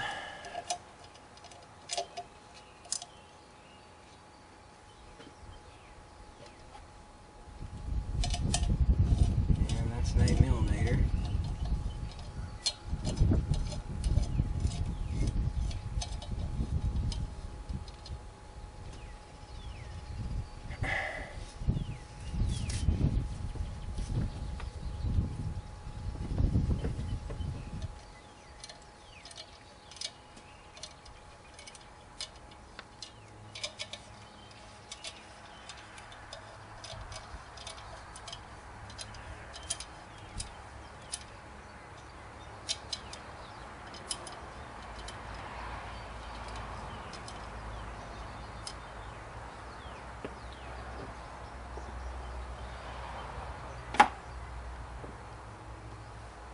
And before, I'm going to also tighten those bolts down, but before I get started, I'm going to wipe the gasket down and make sure they don't have any kind of grease or that kind of crap on it. Okay, so getting ready to set the intake down on there, and got two different little rubber pieces, kind of an S shape or whatever, but the manual says that you need to lay down some black RTV here in the corners of this thing.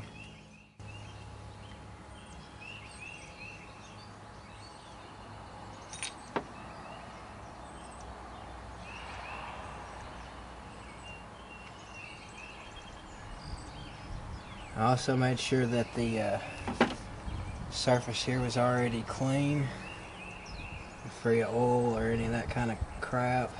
Took a rag with some brake cleaner on it and wiped this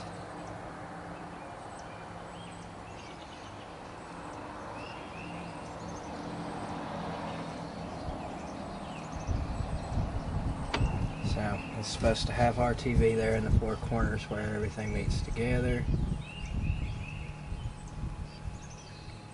I love using these cans of it instead of the tubes of it. Then you got one of these on the other side here. Just technically the back of the block, but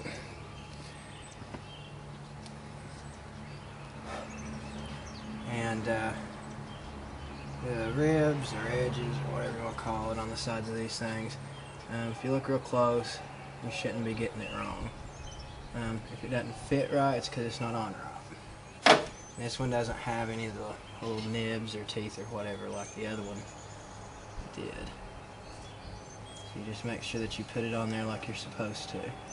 Now, after using the Permatex stuff that I'm using here, I'm using the Ultra Black number 85080. It says to immediately assemble the parts after applying this stuff, so make sure and do that as soon as you have applied that.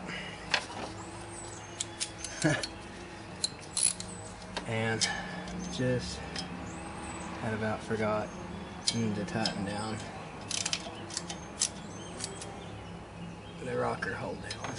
I mean the roller hold downs. So make sure nothing's in your way so that you can put your intake on with. So that you can put your intake on, sorry. Make sure there's no debris on the underneath side of it, that it's clean. You don't want to have any kind of mistakes or anything at this point, because you'll just have to do it again.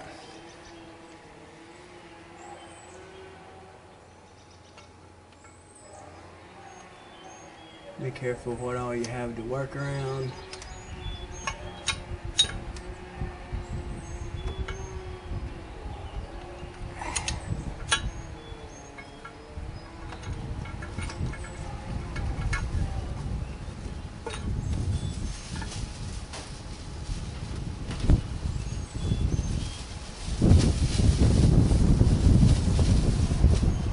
Just do your best to get it into place.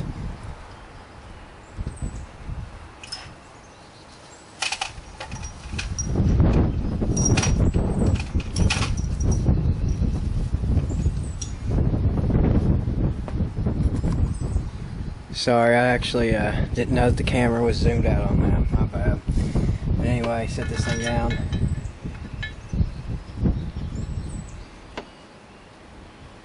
Get your Torx 50.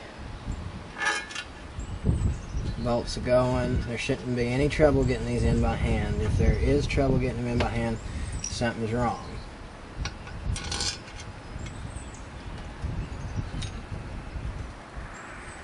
I mean, you can look and tell whether or not the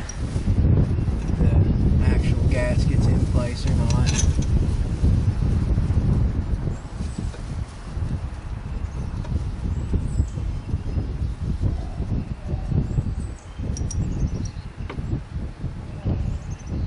And on this one here, you're going to have a torque wrench.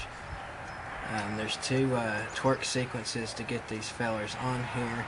And the first sequence is 11 foot-pounds, and the second sequence is 24 foot-pounds.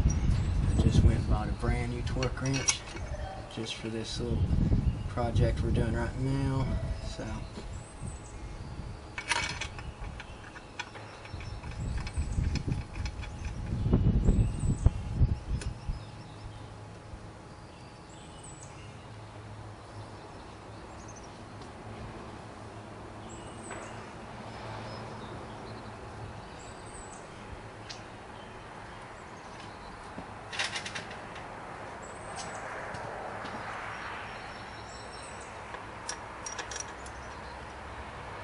I mean, this is one part you're going to want to make sure that your bolts that you're putting in there is free of rust and junk like that, because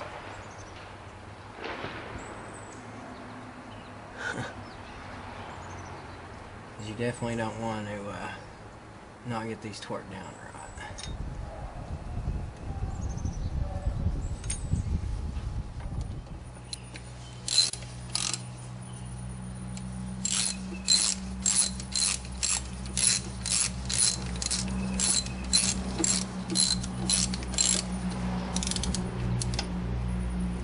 I'm not going into sequence yet, I'm just trying to snug them on down there, you know,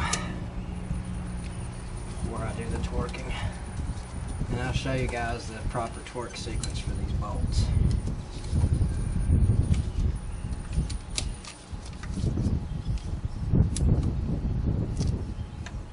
Whatever you do, don't use an impact wrench, because you'll be sorry. I know most of you guys wouldn't. Okay, so there, clamp down. Now, let me take you through the sequence. So, the first torque sequence is 11 pounds or 132 inch-pounds torque. So we're going to start right here with the first bolt in the sequence.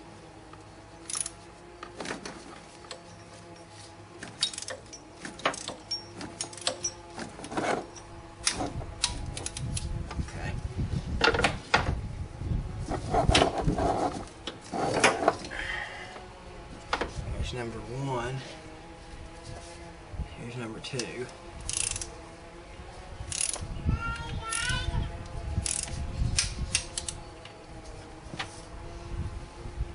number 3 is just right above it.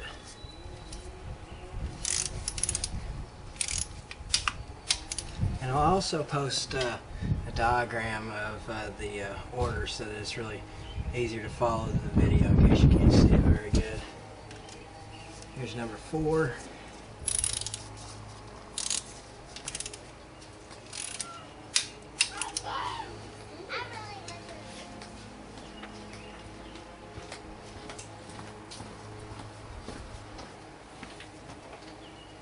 Here's number 5.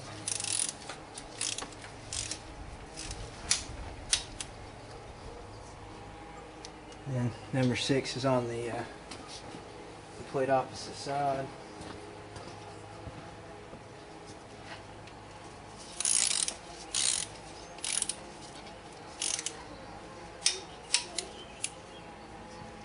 Number 7 is right here in front of it.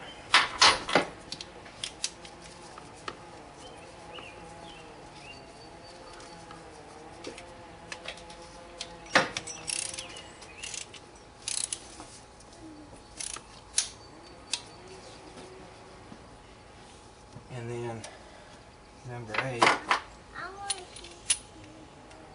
is over here.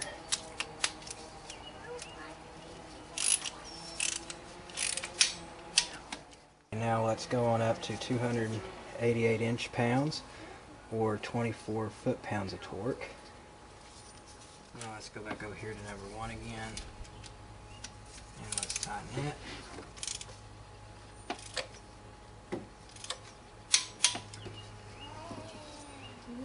And number 2.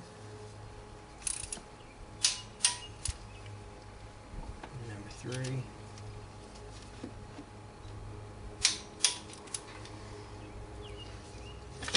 Number 4.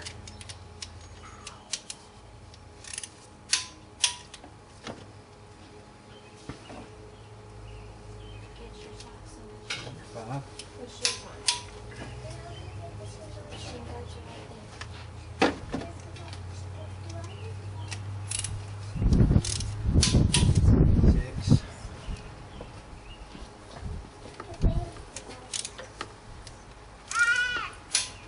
Seven and 8. Now a little click, Allie, means that I got it tight enough. And we'll just go over it one more time just to make sure.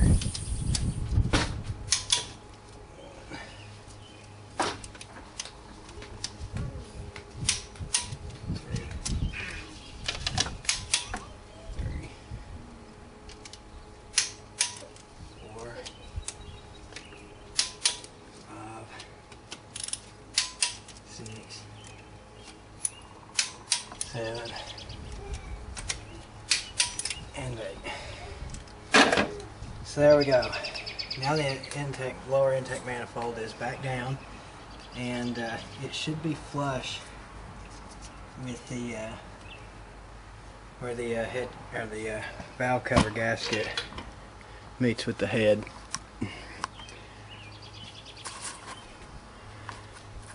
If it's not perfectly flat with each other, you've done something wrong. Okay, I've went ahead and reconnected the lower radiator hose. You want to do that before reinstalling the power steering pump and alternator bracket here, else I'll just make it twice as hard for you. I've replaced this hose here that goes from the water pump to the heater core, and there's the part numbers, as you can see. And I got this for like $1.57 from Rock Auto on a clearance, so you know, if you don't have to have it right then, they've got great prices on junk like that. I'm also going to go ahead and replace the lower radiator hose, and there's the part number for this sucker too. As you can see there, here with this, it's really swollen because of the oil contamination and the oil that's gotten on it. So I've also went ahead and changed the plugs and wires in the back. I think I already told you that or showed you that. Also, when you go to hook up your connections, you're going to clean that crap off of there, like how I've gotten the barbs on these all cleaned up and stuff. Because if not, then you're just going to be playing with the water leak. So what I'm going to do to flush this thing out, guys, is I can't believe I really didn't think of this sooner. I was going to get the Ford iron cleaner stuff, but you know, that stuff's pretty expensive, and apple cider vinegar isn't in comparison. So what I'm going to do is I'm going to get 2 gallons of that and run it through here for a little bit and use that to flush out the system. During the repair of this car, I'm dealing with passing another kidney stone, so I'm not going to deal with the replacement of the radiator at this point. I'm just going to go ahead and flush all that out the best I can for now, and deal with it another time when not hurting so bad or uncomfortable. Anyway, so I'm trying to figure out what we're going to be doing next here. I guess really what I'd like to do is go ahead and get the valves covered back up. So what I'm going to do is do the valve covers next, and I need to go read, because I think that we got to put some Permatex right here between this gap, and make sure that that's perfectly flat between the lower intake manifold and the heads, because if not, you're going to wind up with leaks. Alright, so I'm going to put the push rods back into the engine. Same orientation and everything that they were previously in.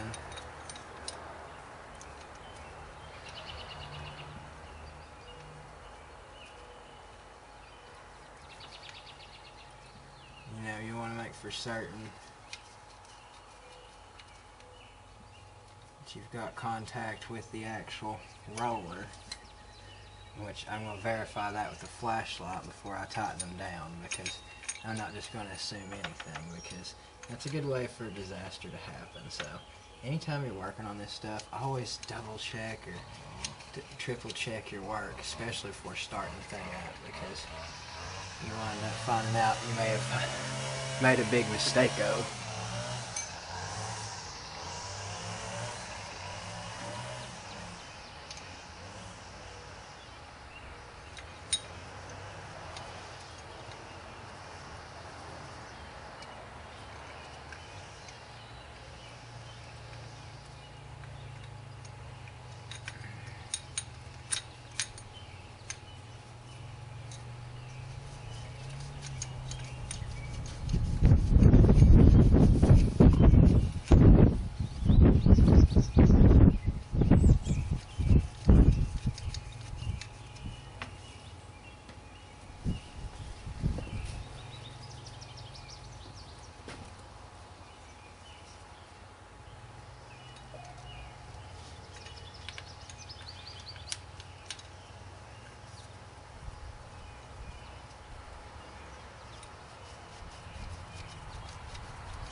And like a lot of other engines, these don't just line up perfectly straight. They're pretty much cockeyed just a little.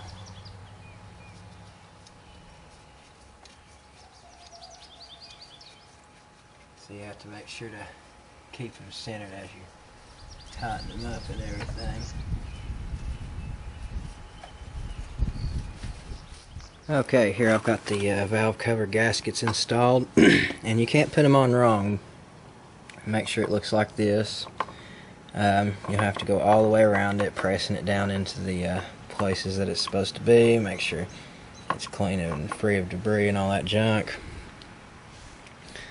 And I've taken some of these valve cover grommet sets. You need 2 of them. And you want to take the old rubber off and put the new rubber on, just like this right here. Make sure your bolts are clean too while you're at it. There's the old ones. Okay, so there's 2 steps to tightening these rocker arms back down. I've went ahead and double checked and made sure that my push rods were on my rollers. That's a very, very important thing to do, because you know what, the one right here wasn't on it. So step one, you're going to want to tighten it up to 5 to 11 foot-pounds of torque, or that's also 60 to 132 inch-pounds of torque. So go ahead and set this thing around 100 inch-pounds.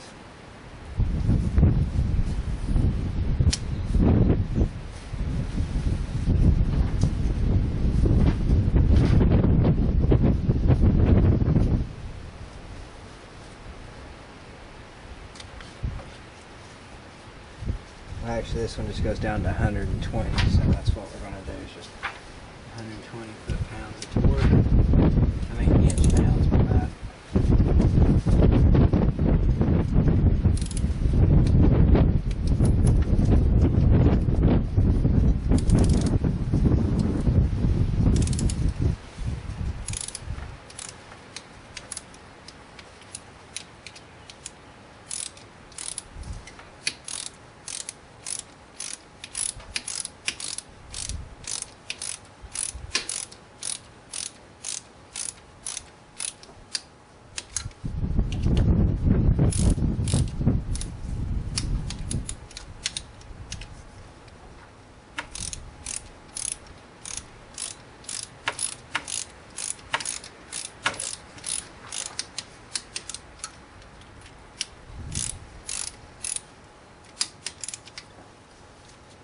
Okay, that's 120 foot-pounds of torque.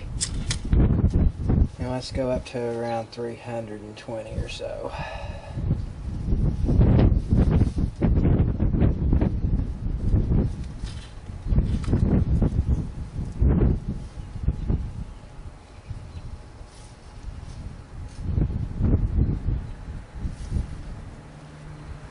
Alright, somewhere in the neighborhood.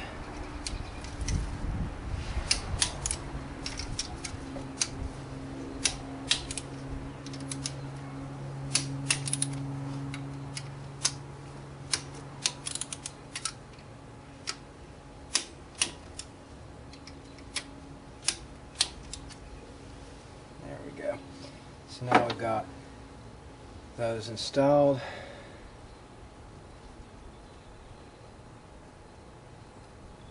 Now let's go ahead and install the push rods on the back side of the block. Now this is where it's going to be hard to make sure that your push rods are back in where they're supposed to be. So you're going to really want to make sure that they wind up where they're supposed to be.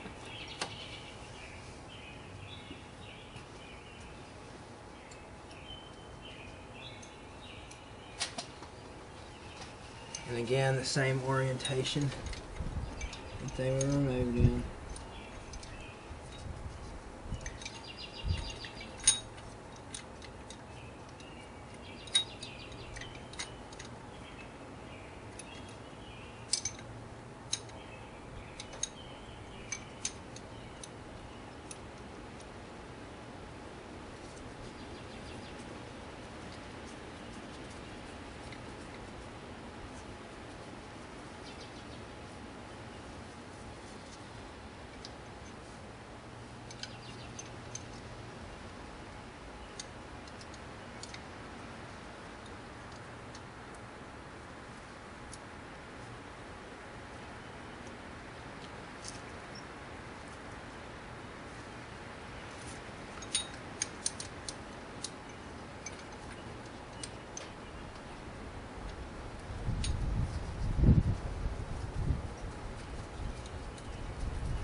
You don't want to just drop them in there, because I mean they will go down in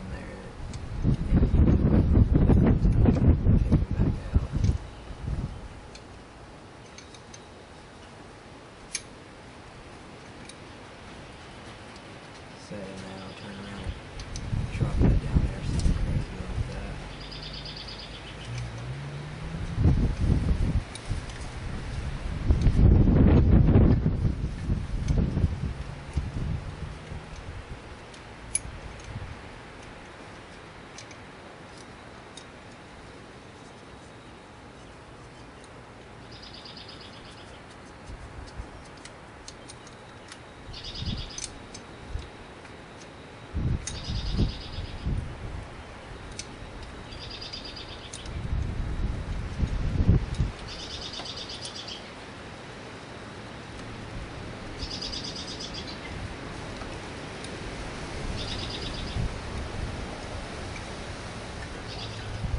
we go.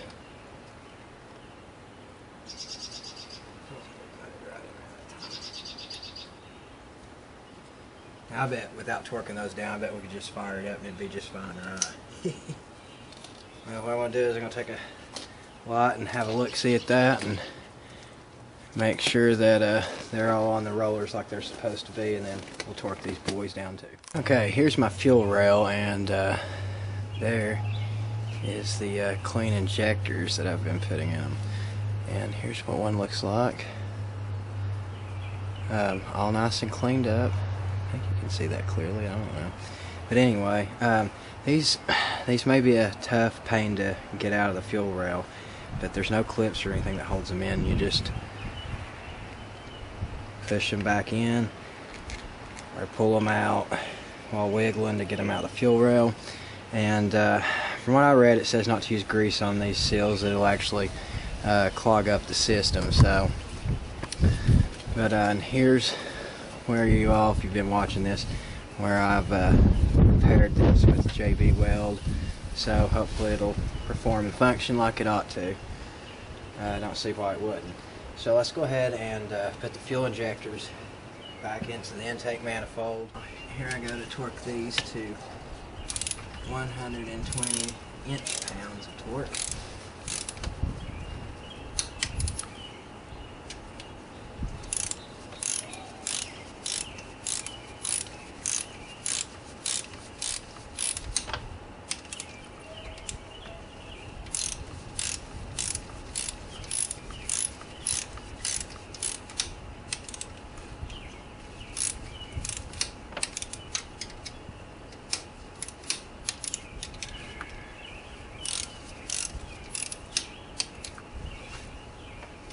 Now let's raise it up to somewhere around 300 inch-pounds.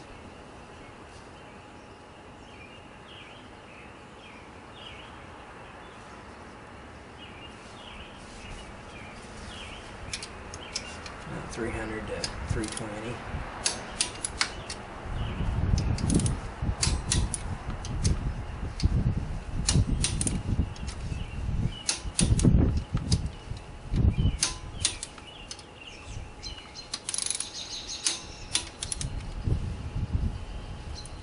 There we go. We've got the push rods reinstalled and the rocker arms torqued back down.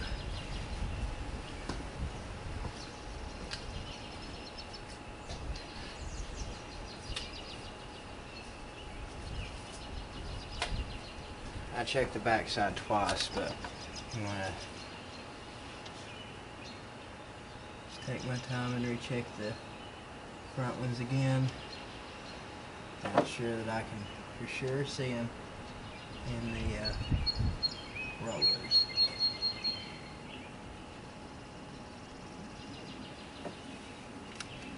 Because I'd hate to mess that part up. It's definitely starting to get a little dark on us here, but I think I'll stop after I get the fuel rail back in. So, for me, I've got 8mm bolts still stuck in the intake so that it was easy for me to find them. So, I'm going to have to remove those. And really, if you're smart, you'd plug all these holes instead of doing what I'm doing and just leaving it open for whatever to fall down in there. So, if I drop something down in there later and have to take this back apart to fish it out, I doubt I'll learn my lesson.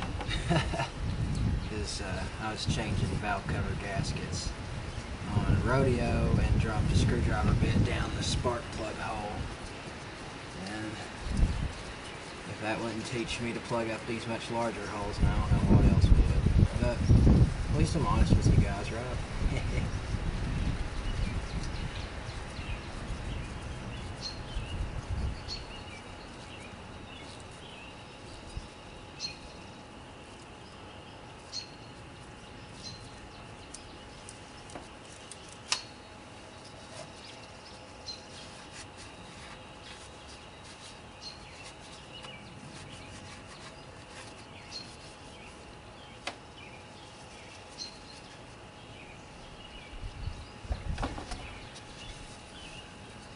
So anyway, your frame, your fuel rail may be different than mine.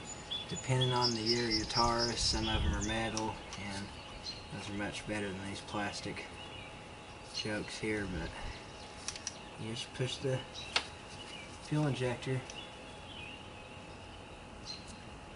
down into the intake manifold.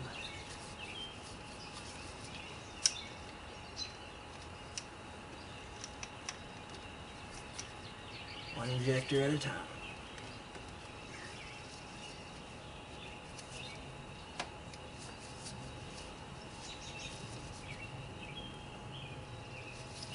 Try real hard not to pinch your O-rings.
There's no any kind of retainers or anything to hold the fuel injectors in. What holds your fuel injectors in are the bolts that hold the plastic fuel rail in.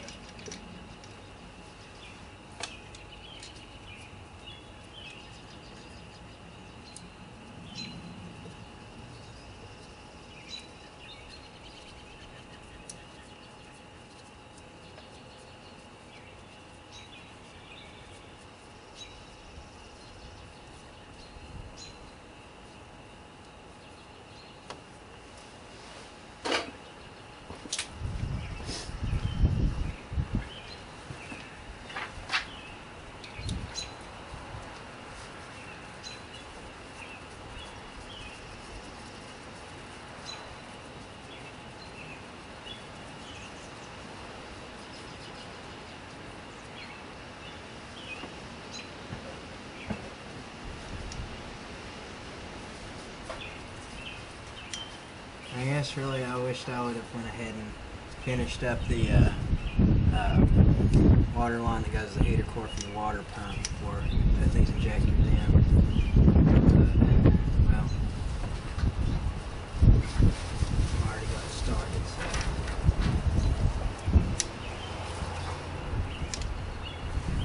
Might as well finish.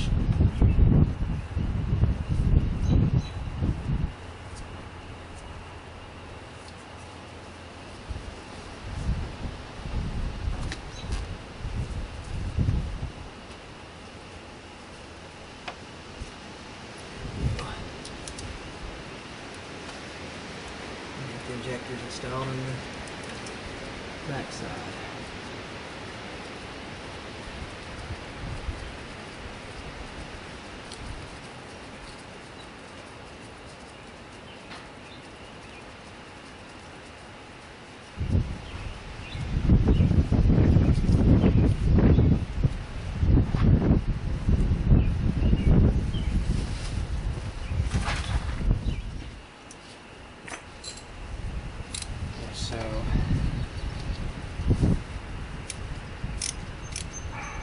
don't have to like power tighten it or nothing. But definitely tighten down. 8mm.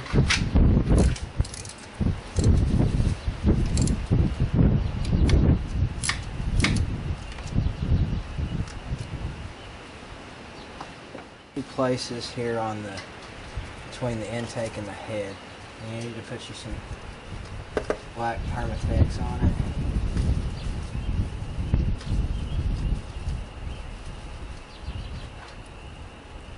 Just a little dab like that in that spot.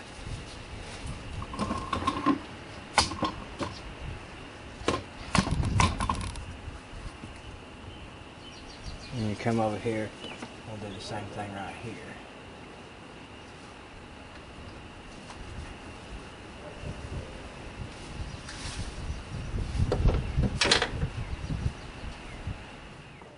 For the front one, that you have the valve cover with the oil cap on it, and then it's on the right hand side, you know, that so that 3.0 V6 can be read properly. So nobody wants to read that wrong.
I'm going to have to go back and look at pictures because I forgot where these bolts actually go, but I'll go back and swap them around later.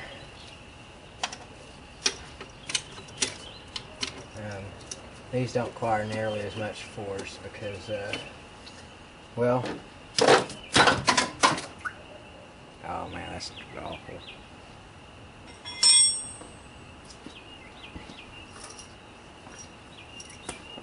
Because if you look at these bolts here, you see that it's going to bottom out, so you're not really going to apply much torque at all to that. In fact, you're going to do 80 to 106 foot-pounds. I mean, 80 to 106 inch-pounds of torque.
If you over tighten these, you'll break the bolts off, and I understand that that's something you don't want to do. This torque wrench isn't even going down to the little bit of torque that I need, so I'm just gonna have to forego the thing.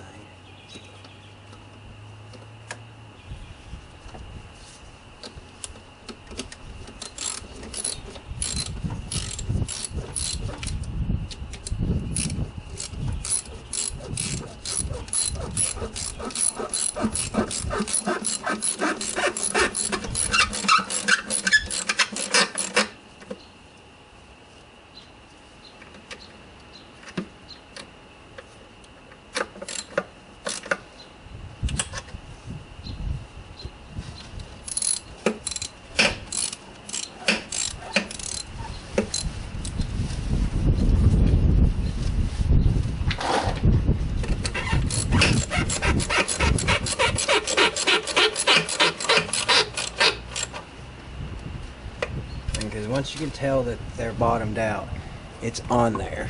So there's no need to manhandle the crap out of it because you feel like it needs to be torqued down or something. Which no valve cover bolts really need a lot of excessive force anyway.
There we go, so I didn't break any of those off. Man, it's scary. I read about some other people doing that, and well, I'm one of those people that bolt's easy to break. I definitely will break it. So here we go, it's daylight finally. Now I can have a better look at the repair. And you know what I think I goofed on here is I think I mounted this backwards. Uh-oh. Because there's no undoing that. So I think everything's going to be okay, but if not, I'm going to kick myself in the head afterwards. I'm worried about is the connector for the fuel pressure sensor there being in the way of the valve cover, but I don't know. I should check that out real quick. So it turns out it's going to be okay. It will fit. I was about to just like have a little meltdown there for a minute. Just had to breathe real deep. But yeah, that's going to go on there and fit like it ought to. So, but just barely. So, that's one thing to take note of is the orientation of this thing. You don't really want to flip it the wrong way like I did, but anyway, it's already done and glued on there. I'm stuck with it like that. Okay, so take some more TV.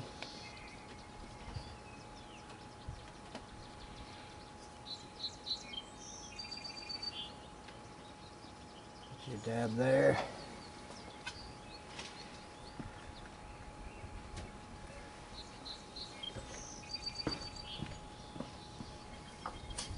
well as on the other side.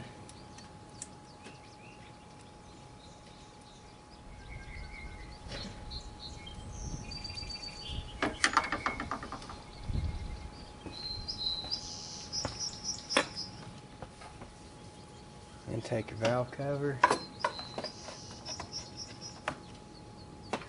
Make sure not to let the gasket get fouled up on the engine wiring harness.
be honest with you, I don't know if I got all these bolts in the right places.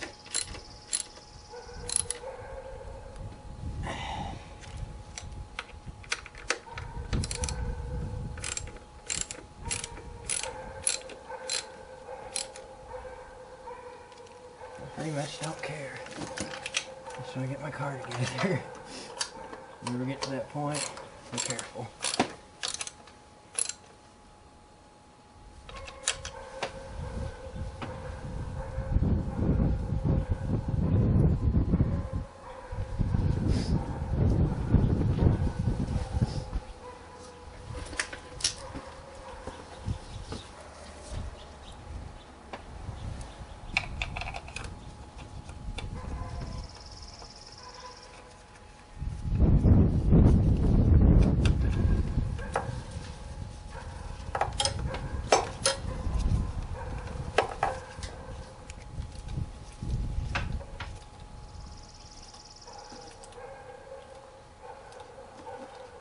And really, if you can't get these bolts in hand tight like what I'm doing, you need to clean off the bolt holes or the bolts themselves.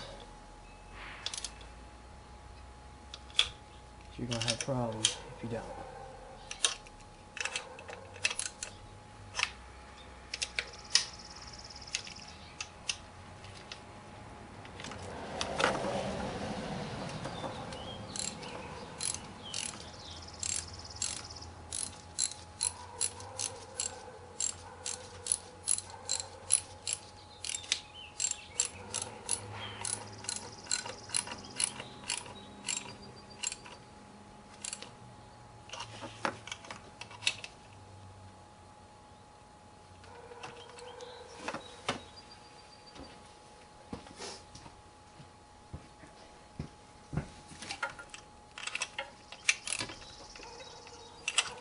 And now we got the valve covers back on this machine.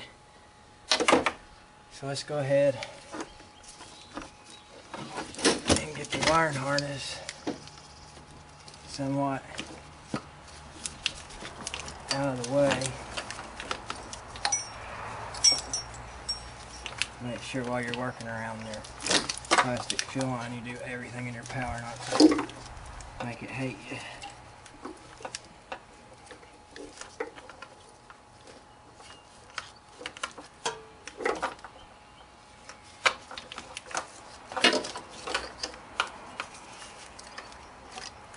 If it breaks, you'll be sorry. I have to watch how I redo this to get everything hooked back up.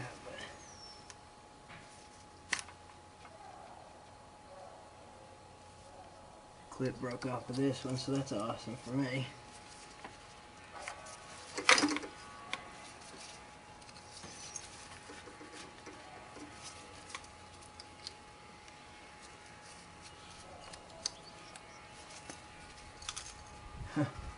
And this other clip broke off just as soon as I plugged it back in, so that's awesome.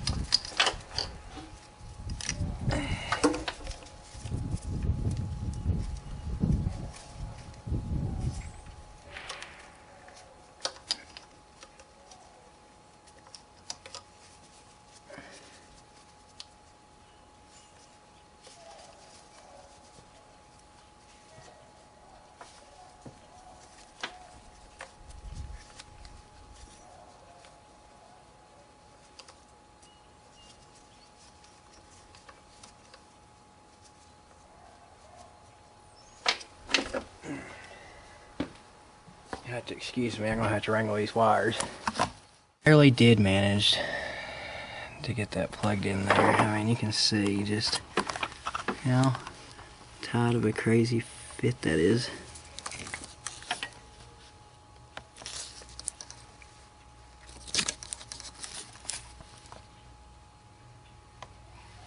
At least I think you can. Right there's the plug. I had to cut a bunch of it apart. So here's a big piece of it. And I had to take the valve cover bolt there back off. I don't know how much of that you can see or not, but it's hard to get the camera in there to try to get a view of it, but Just take my word for it, that's tight as I don't know what.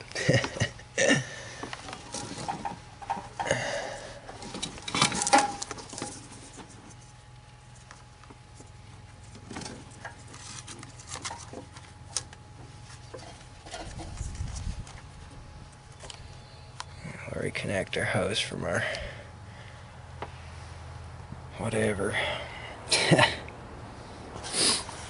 And I'm going to wait to reconnect the fuel supply line here to the fuel rail once I'm done connecting all the water lines and everything else. So that'll be the last thing that I do. But one other thing, be super careful about your connectors for your injectors, because all the plastic connectors on the back side of mine have broke off, so I'm just going to go get me some zip ties and use those to hold those down on the injectors. So, you know, you don't have to run out and get new plugs if you don't want to. I mean, that's a lot more work, and I'm definitely not going to. So here's what I've done. I've taken a zip tie and secured the fuel injector connector to the fuel injector, and it coming off of there. I did use some small ones starting out, and then I was like, oh yeah, I got some larger ones there. So I took my brass wheel there and cleaned up the barb there for the water connector. Now I just got to go find what I did with my hose clamps for that and reconnect that. And I also pull the drain on the radiator and drain it the rest of the way. And I went ahead and reconnected the thermostat housing, but there's no thermostat in it because I'm going to flush the engine, so I don't want that in there.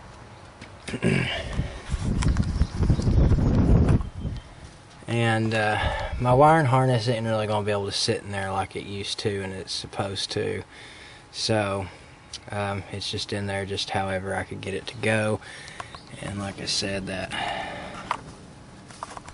connector right there for that fuel pressure sensor is in such a horrible position now, but at least it is in there. So next thing I want to do is get the firing order and reconnect the spark plugs and get the little wire managers on the standoffs and stuff so that these don't get damaged or whatever. And then I'll get on with putting the upper intake manifold on this thing and really start to get it together. It's taken me like, I don't know, like 2 or 3 weeks, but I haven't felt good and all that. It's going to be nice to have my car back. Okay, so now we're going to work on putting the power steering bracket back in.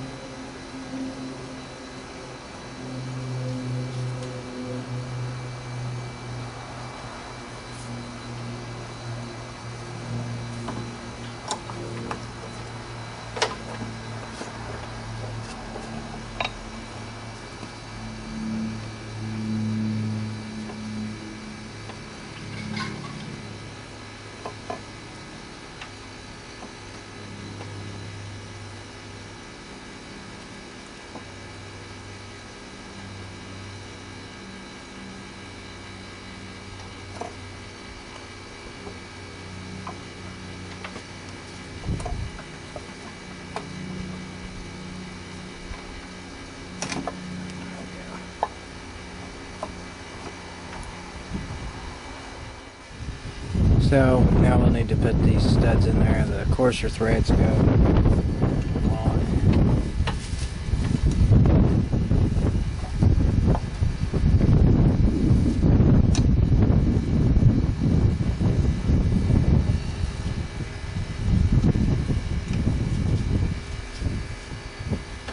This ought to be a lot easier than when we were removing them.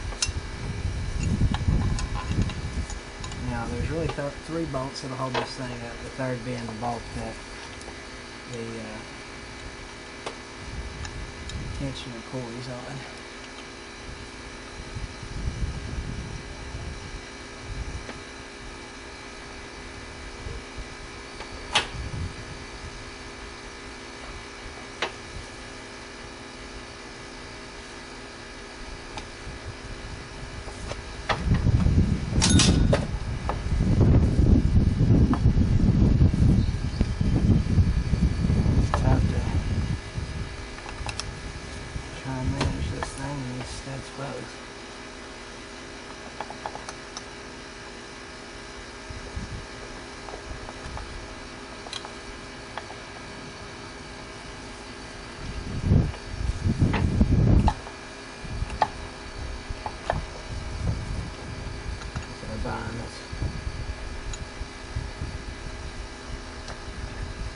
trouble with that.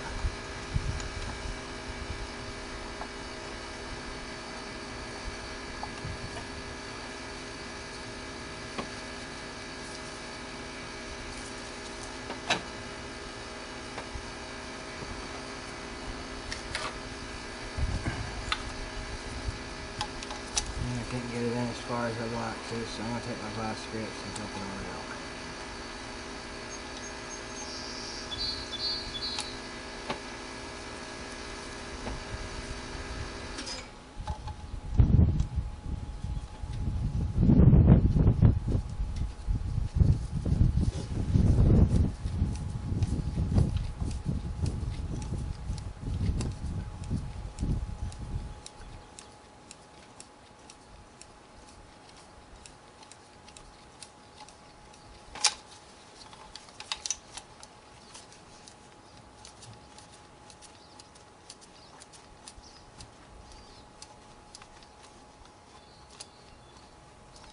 I mean, technically, the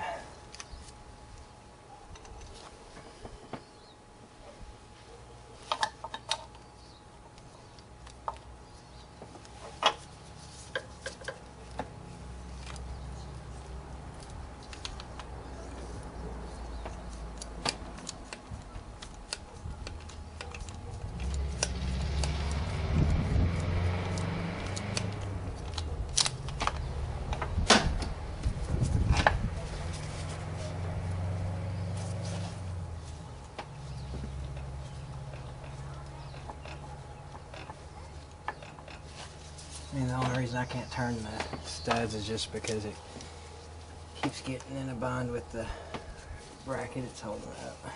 They're actually not hard at all to turn, and if they are, then the best thing to do is get you a chaser and chase out the threads on that head so that you don't have such a tough time. And also, make sure your bolts are clean too.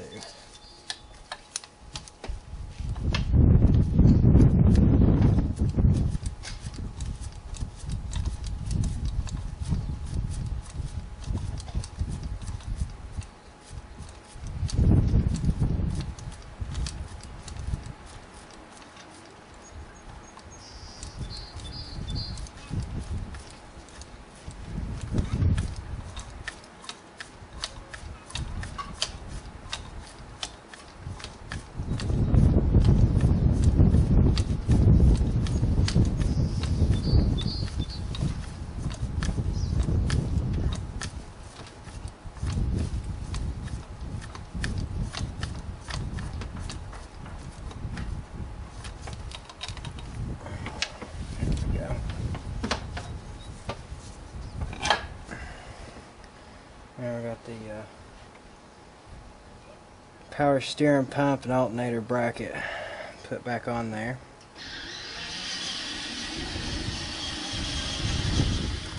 Okay, so on here the firing order or piston numbers or cylinder numbers, whatever, are fairly easy to find. You'll find them right in front of where the injector goes down into the lower intake manifold. So here's cylinder 1, cylinder 2, cylinder 3, cylinder 4, cylinder 5, and cylinder 6. Thank you, just set it down, baby. So let's hook these spark plugs up.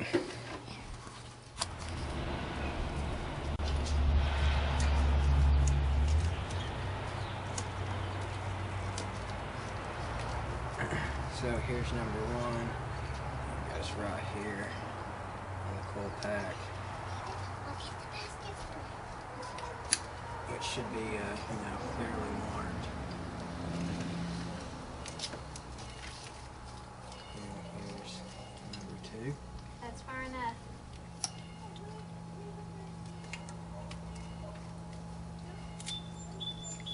You're not taking him over there.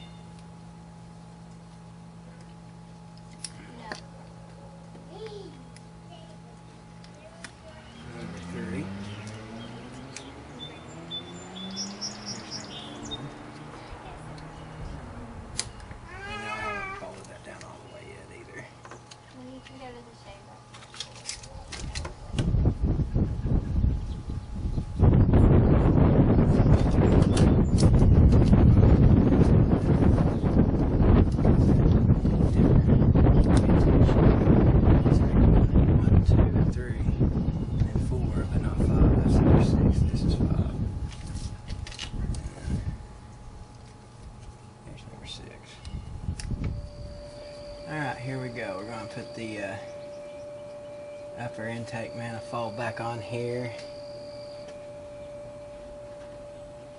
and properly torque it down.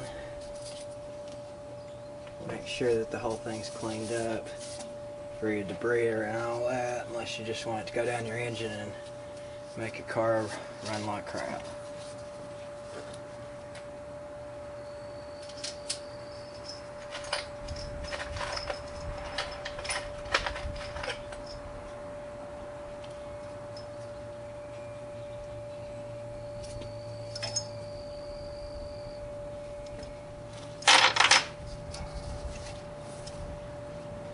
On mine, I left the EGR valve on the car. It might be proven to be a huge pain.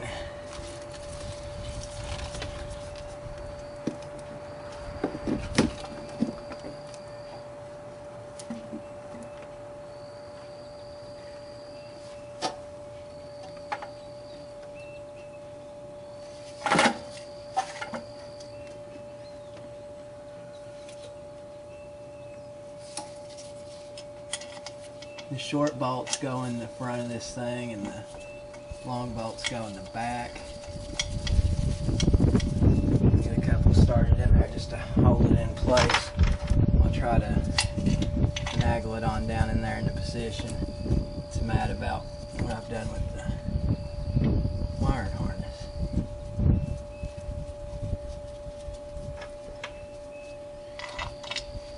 Oh, this right here will keep it in place so it don't break anything. Right now would have been a great time to replace my PVC elbow, but I just completely flat out forgot, so I'm just reconnecting it right now like that.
Like I was talking about, there's two large bolts that go on the top. This shouldn't be difficult to remember or any of that.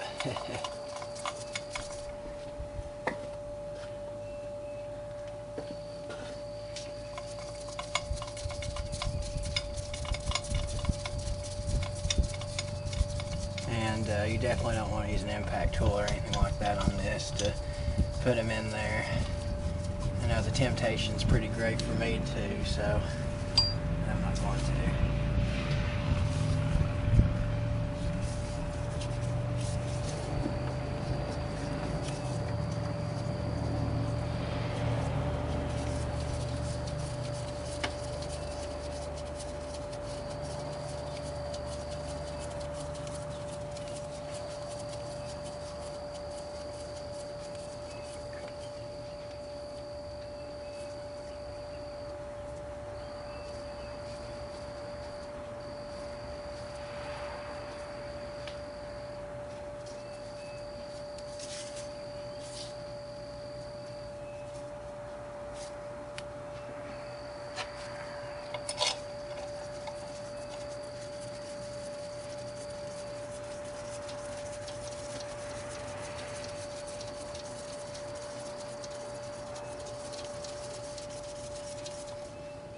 First one that you'll tighten down is the middle bolt, which is this one right here. So I mean, if you look at them like this, 1, 2, 3, 4, 5, 6. That's how I pretty much look at it.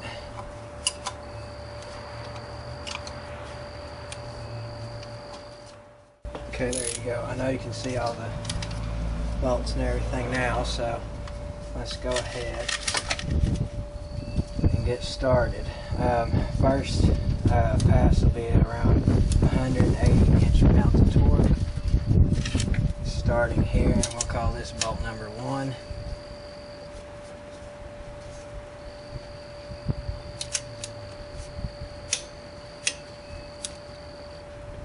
And number 2 is right here.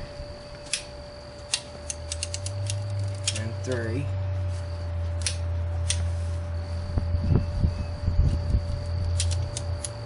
And 4. 5. 6.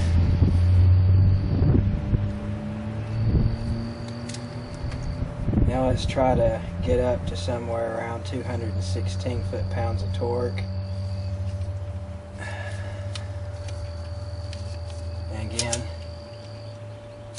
here at number 1, 2, 3, 4, 5, and 6. And we have that bolted down the lower intake manifold to the upper intake manifold, or whichever way you really want to say that. Now what I'm going to go ahead and proceed to do is install the EGR valve before I forget or get anything else in my way of trying to get that done.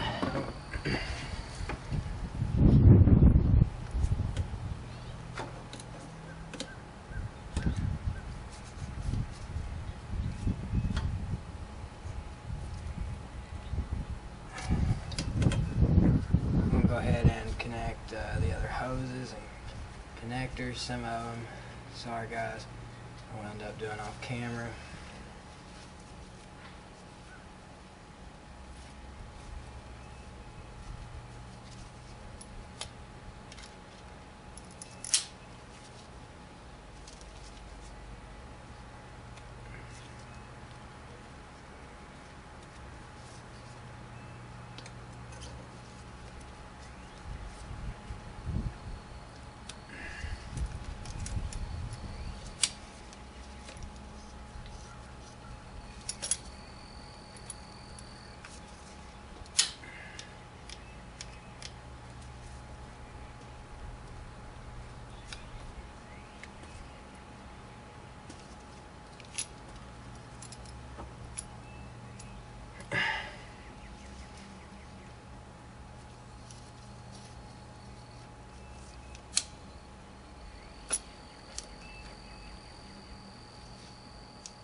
Make sure that whatever you're doing, you're not making it to where your wires won't be connecting to everything else once all this is said and done, because, well, that ain't going to work out at all now, is it? I can't believe how difficult that is to get in here now.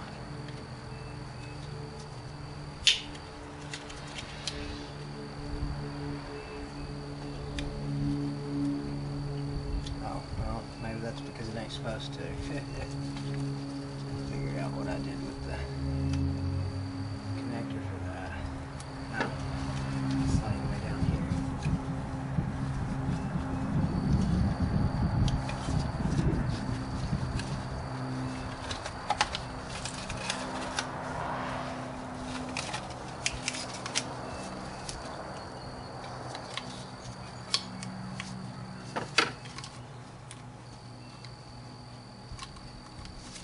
It's obvious this hose right here is actually supposed to be underneath those wires, and I just made a big mess up.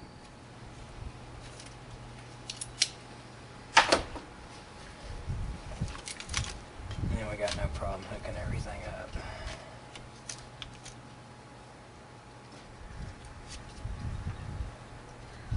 I'm gonna make sure everything's out of the way of your throttle linkage assembly and that it operates smoothly. I went ahead and installed this with some RTV sealer. Didn't feel the need to buy a paper gasket for that.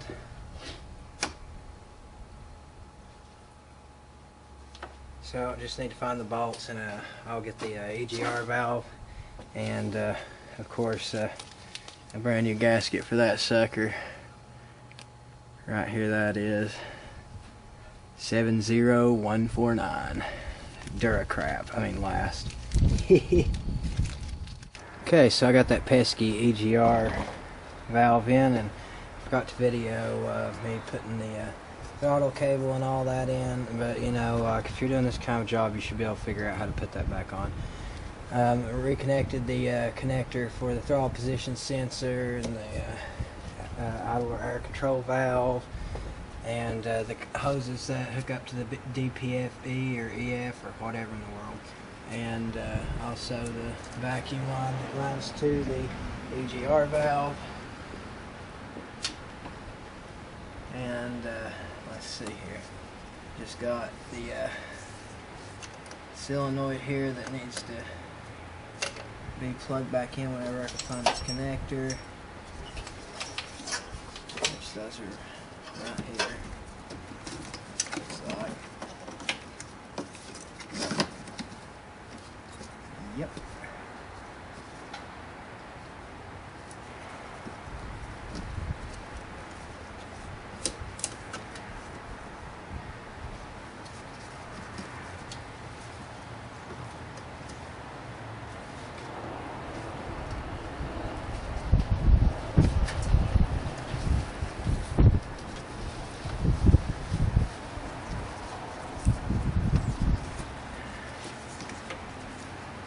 Hook up our solenoid as well.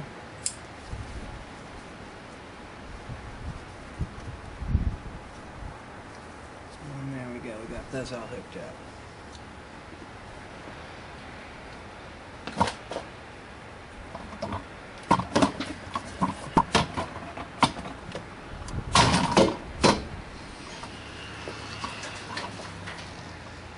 Okay, now let's go over here and finish this up. Other mess we got going on.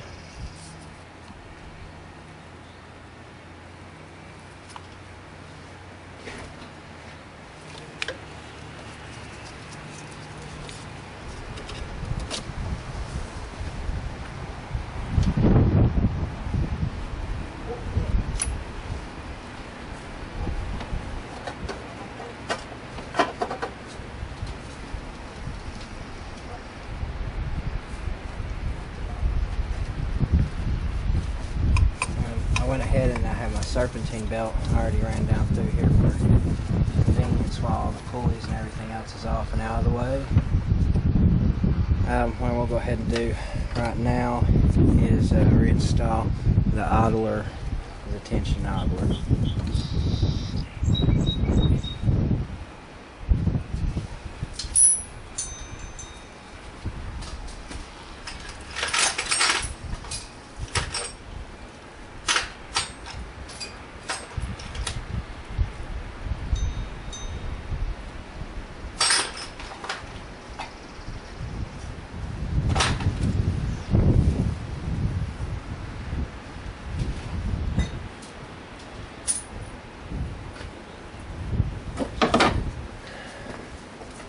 Now, if somebody hadn't lost the bolt, this is supposed to be a Taurus 50, I read.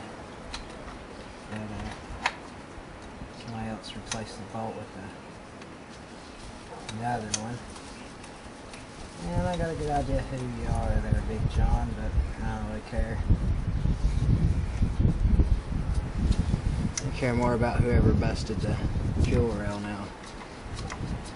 If I knew who that was, I'd have to go down there and say something to him. Take advantage of people like that and breaking stuff that has to do with the fuel system and not telling them because, well, they don't want to have to fix all that. I can see it's a pain in the butt, but I'll tell you what, they're so angry at somebody for causing me to have a gas leak or something crazy like that just because they want to save $1.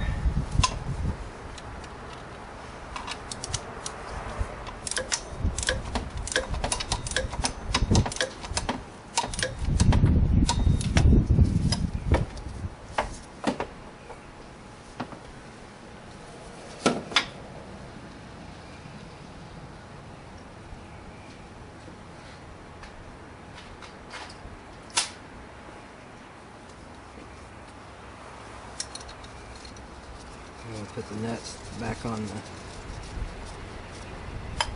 bracket here.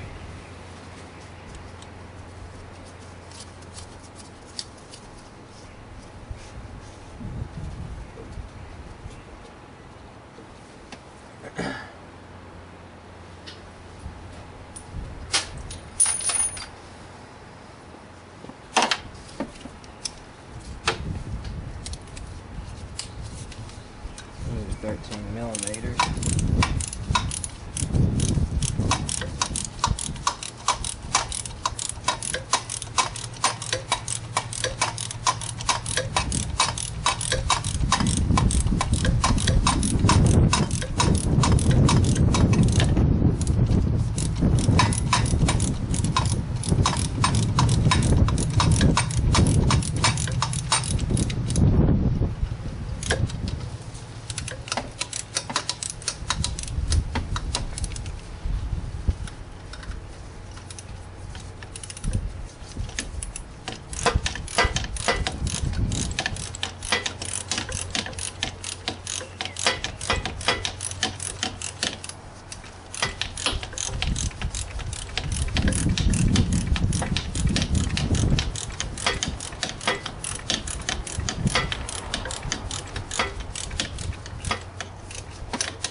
We got that bracket back in there now.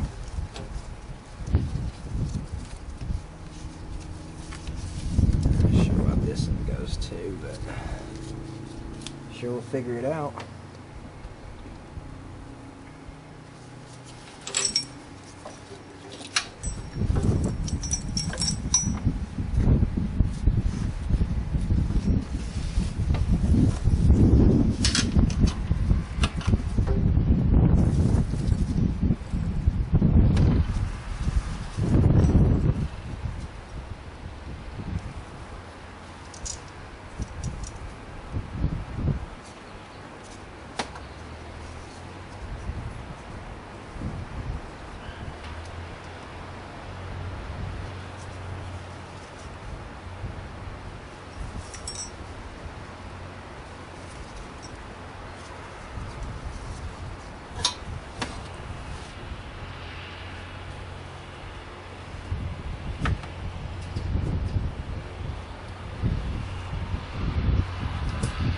Oh yeah, I know exactly what that goes to now that I have my eyes open just a little. It goes down here under the ground condition sensor.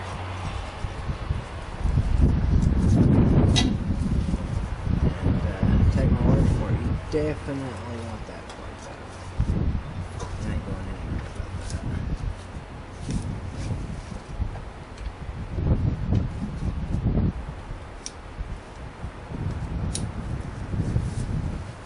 Make sure to snug it with the little stud it's got there to keep the wire out of the way of the water pump wheel and the serpentine belt.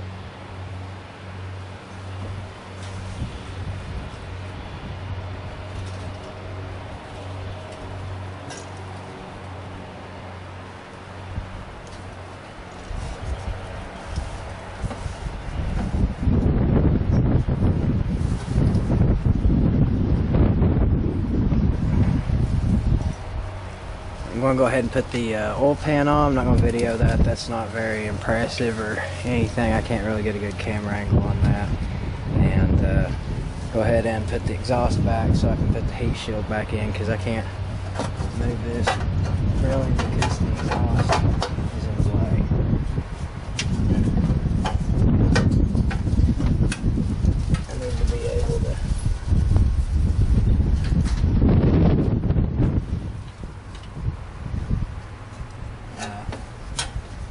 I need to be able to install the ground strip.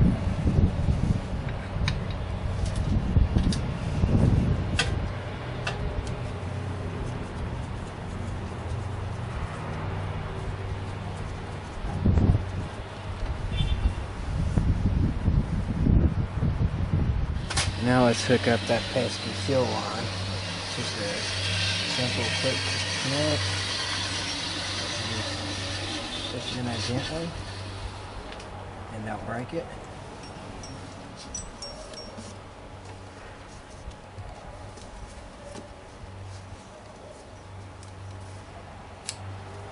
And you have to push it until you hear that click. And that means it's in there. Just put the little lock clip back on there. And there we go. That JB weld to hold it good as new. And we'll go ahead and stick the breather back on, or air filter housing cover back on.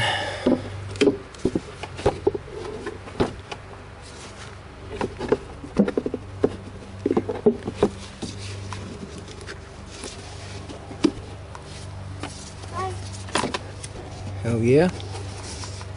And then you'll need to line up the brackets at the bottom so you get it right, a good seal.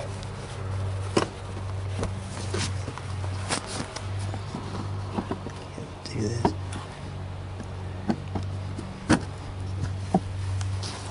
And just clamp it back down.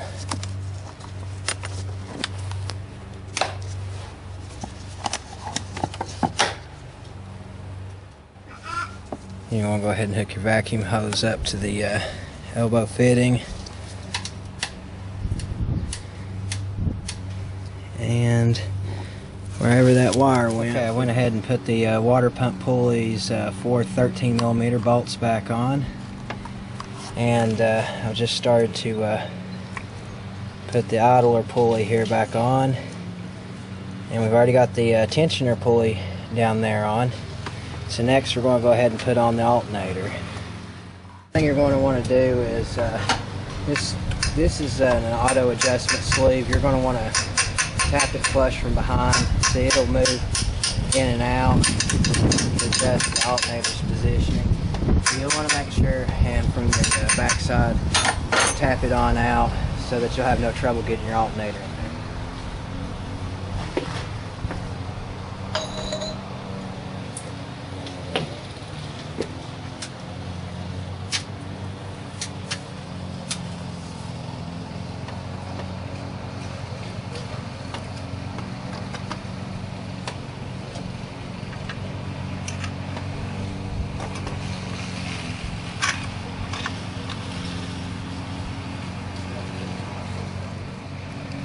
Plug her in.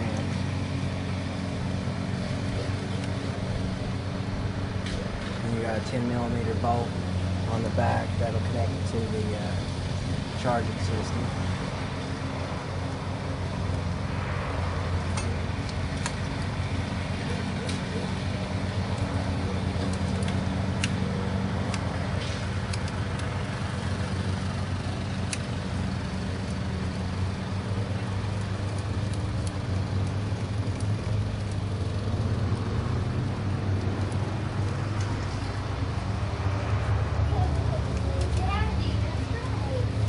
The baby! Allie's gonna give you a paper sheet right now when you come inside.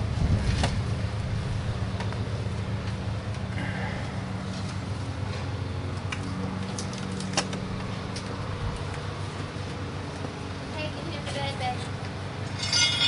Alright, go.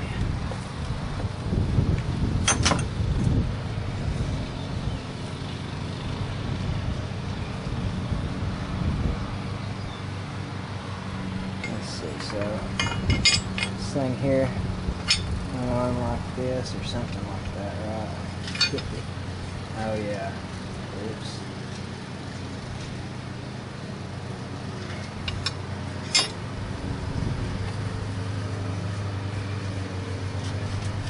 But I don't know if you can see that all the way down. Yeah, you can. But you want to make sure and put the bottom of that bracket there on that stud that's sticking out. That's why it's important, you know, to get all these studs and everything in the right places, else your hangers and stuff's gonna laugh at you.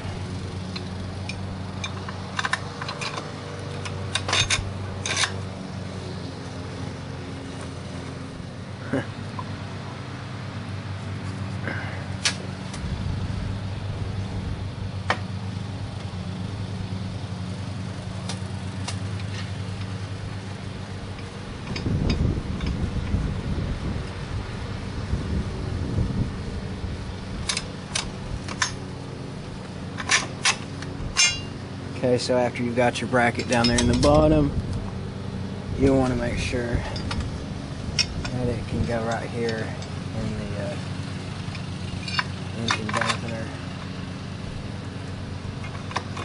It's not really a shock absorber, it's a shock, but you just fasten it down like this right here. But don't go grab the wrench and tighten it up yet or anything, just leave it like that.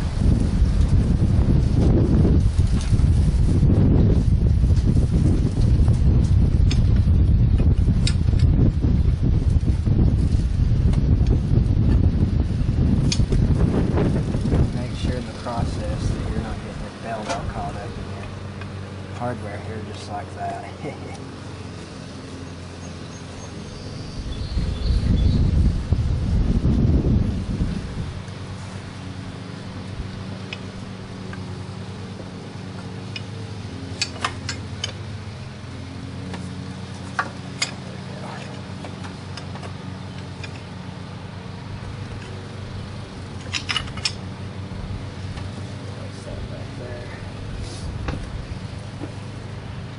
That you have your mass airflow sensor connected, as well as your water temperature sensors down here at the bottom. Make sure both those two plugs are plugged up. Make sure that you take your connector and connect up your coil pack as well, but I'm not going to connect that first off because I'm going to do some cranking on it before I actually start it to get it lubricated and everything. So I'm going to actually leave that unhooked. Make sure your idle air control valve is connected, and behind that you got your throttle position sensor. Make sure you have this vacuum servo connected, as well as your DPFE, or I don't know what, I can't remember what alphabet that one is there. And then of course your EGR valve. And I already went over the fuel injectors there. Make sure to reconnect the fuel supply to the fuel rail and the connector to the fuel pressure sensor, the vacuum line. Connect any of that junk in the back that you disconnected. Also, don't forget, before you get too involved here, reconnect that. Let's see if we can even see it. I can't tell what I'm looking at down here on this thing. There you go. Reconnect your crank position sensor. If you don't, your car's not going to start. If you don't reconnect a lot of things, your car's not going to start. Reconnected the pressurized, and down there below it, the return to the power steering pump.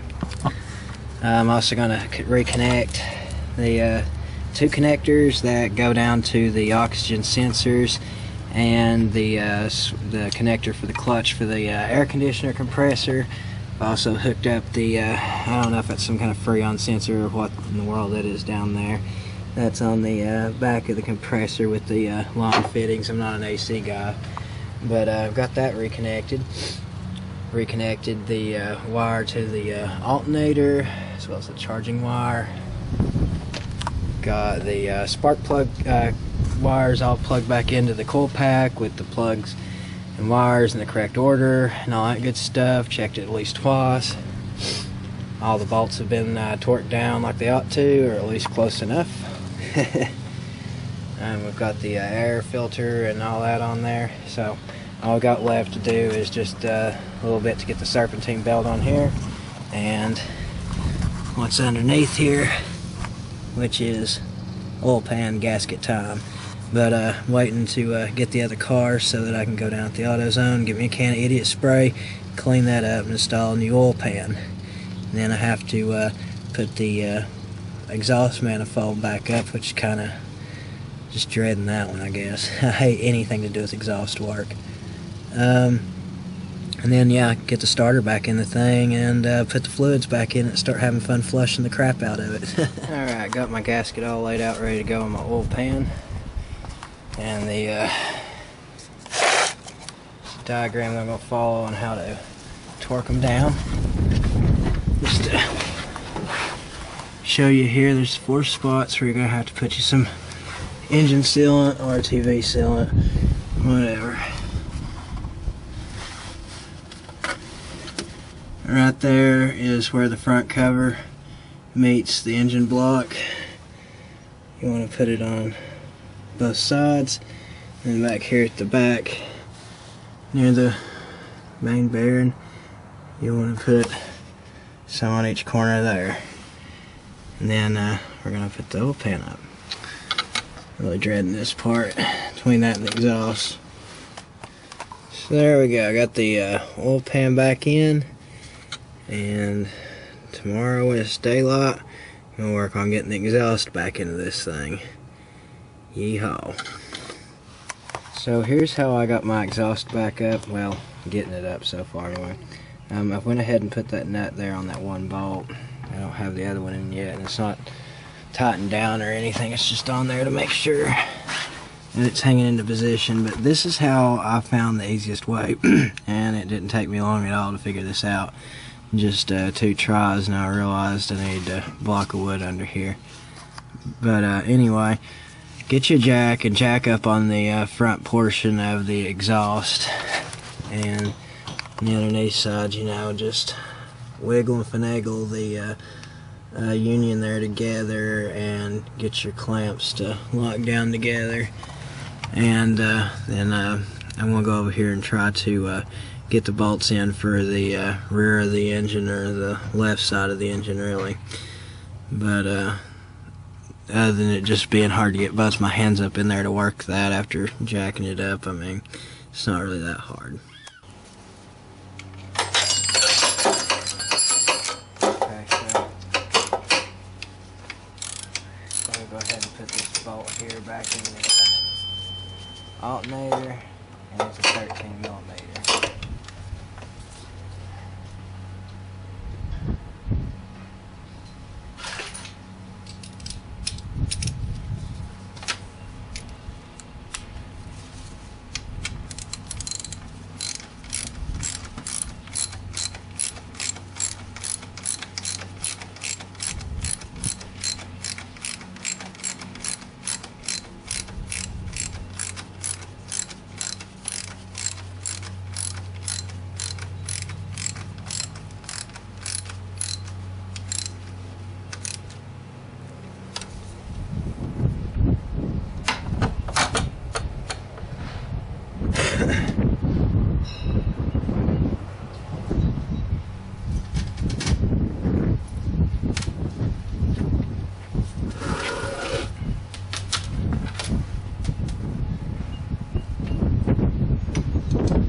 Up the slack on, get some slack on this belt, so that I can put it on the alternator.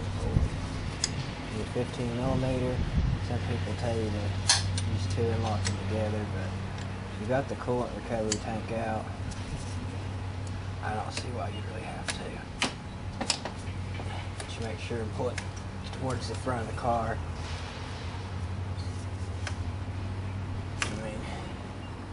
you're releasing it, it's like you're tightening the bolt, so it's on the actual pulley itself. So there's how it is. There's my pretty creative drawing about it. Check out my website at tireandx.com and click on the articles for the routing diagram, as well as any other diagrams for some of the stuff that I've used, like the torque sequences for the oil pan and lower and upper intake manifolds and valve covers. Okay, so enough of that. We got the serpentine belt installed on here. We've got the radiator hoses all installed now. The air breather box is on this thing. All I need to do is hook up a coolant recovery tank and fill this thing up with some fluids for a test start. So it won't take long before it's brand ugly. But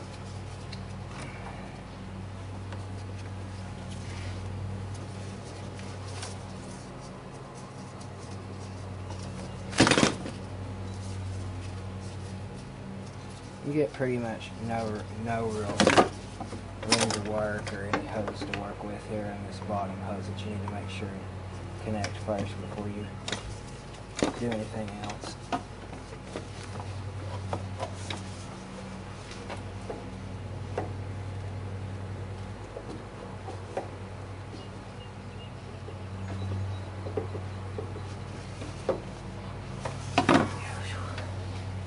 That made my head hurt like crazy. Goodness. And then you'll want to install the bleeder lines that come into the system.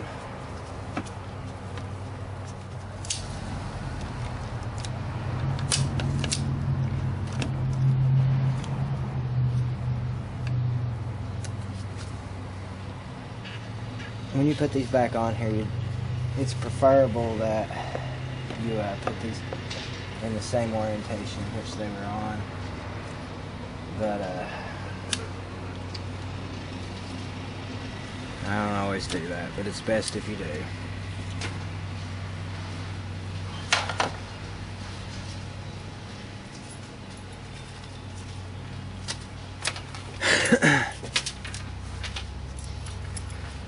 Probably should have spray painted the coolant recovery tank that way. Wouldn't never see how ugly it was really going to get.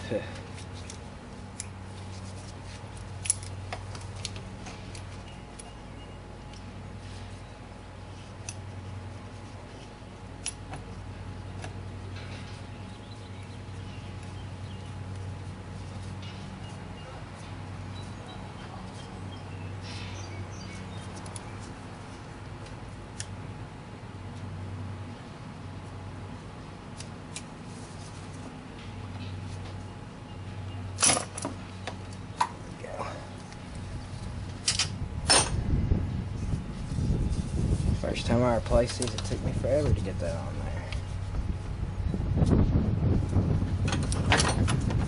And you install the other bleeder on. So you want to wait and do this one last.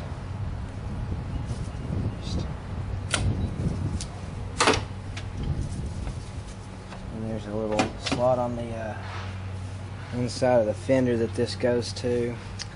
And there you go, that's installed. So now I guess I'm going to work on putting the wheel back on the car and all that. I'm not going to bother videoing that.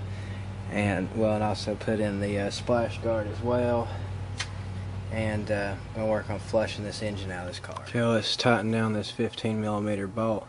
And you can also observe what I was talking about, this auto adjusting sleeve. As you tighten the bolt, you can see that the sleeve's moving towards the alternator to secure it in place.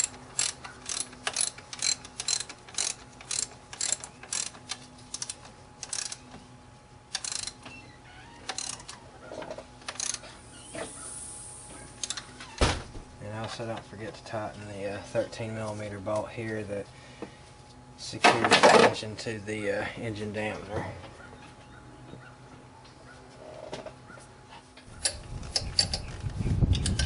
Remember, you got two bolts that go back into your water coolant recovery tank. if you need to remove your fuel feed to your fuel rail from your fuel pump. You just take one of these quick disconnect tools, wrap it around there and push it down into the fitting and gently remove.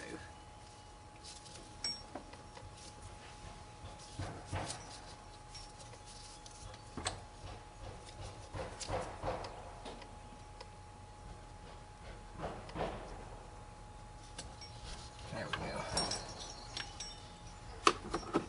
Got this whole thing pretty much assembled, except I don't have any coolant in it yet, but wanted to make sure it was going to start before I proceeded any further. This time, right now, when I try to start, it's not going to really start. Coil pack's unhooked. So, just want to get the engine lubricated. I dumped about 3.5 quarts of automatic transmission fluid in it. So, got the battery all hooked up, so let's give it a crank.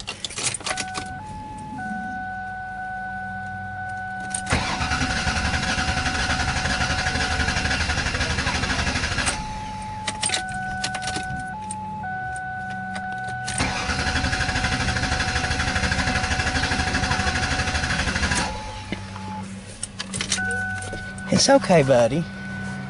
Don't be so upsetted. Alright, now let's plug up the coil pack. Oh, you did that on purpose. Yeah, I told you that. I can't hear what you're saying. Now it's gonna start. Or it's supposed to. It's supposed to.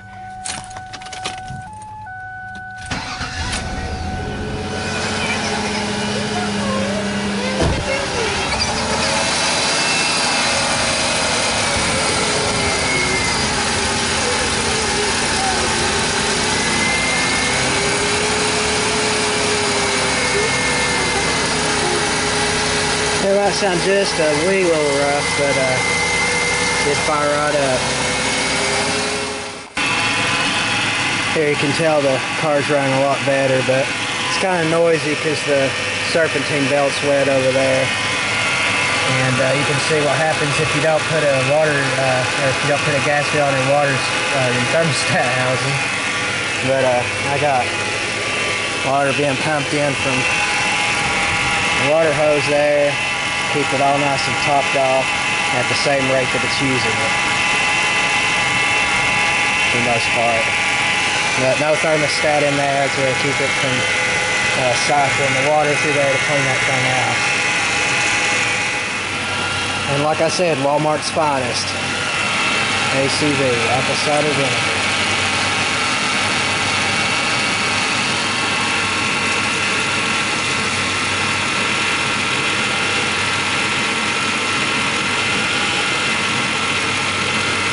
I drained out the system until I started smelling the apple cider vinegar coming out from the radiator, the petcock, and then I closed it. So we got some being lost right there, but other than that, the system is now being cleaned with apple cider vinegar.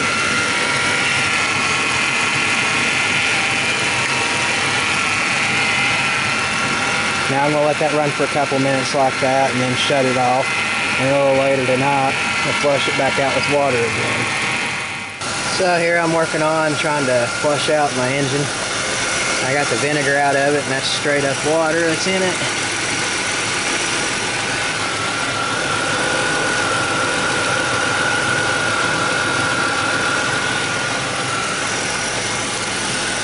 As you can hear, it's running nice and smooth. It's smoking because I spilled a little bit of oil down there. I tried to clean it up, but that's the way it's ultimately going to be cleaned up. It's going to be burned off.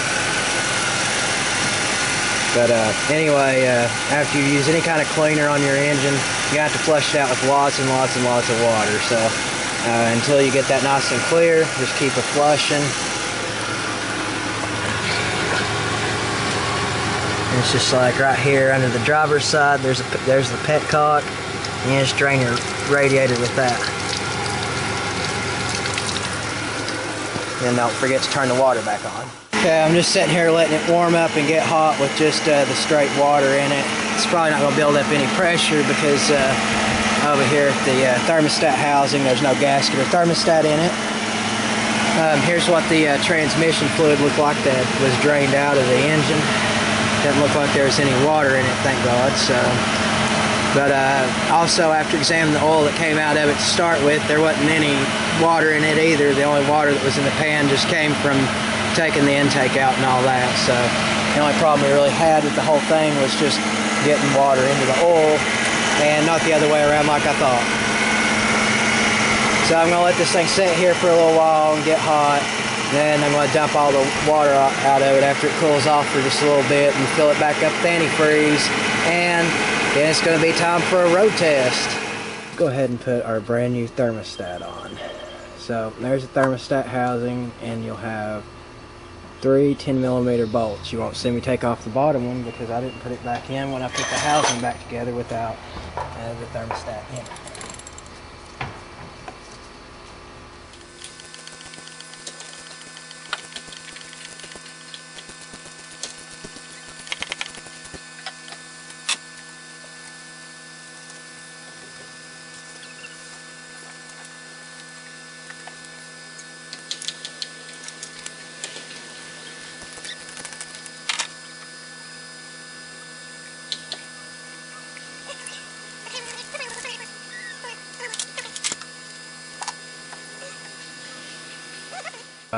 The thermostat housing.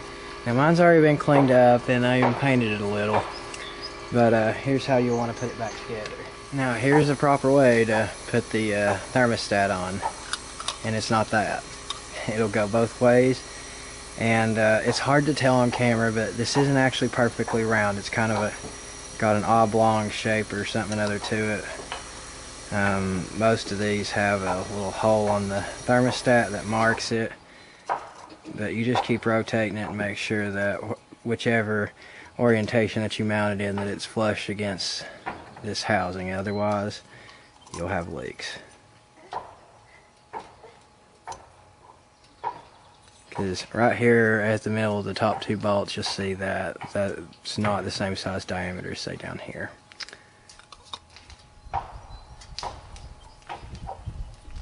Now, depending on what gasket you've got, the Fel Pro one that I bought has an adhesive layer,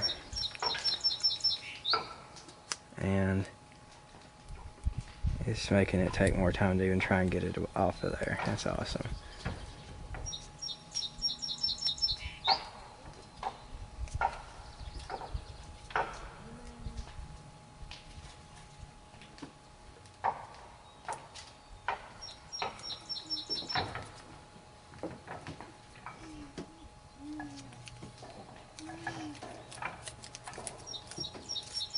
And don't install it with this paper on it either, or it will for sure leak. So, like I said, it's got some adhesive on it. Carefully position this thing where it's supposed to be. It doesn't matter which way you have the gasket flipped, but it's obvious if you're going to use the adhesive, you're going to want to use it on the actual housing itself.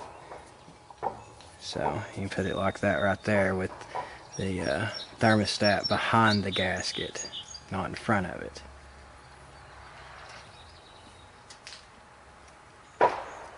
To make access more easy, I'm going to disconnect the spark plug wires that's in the way.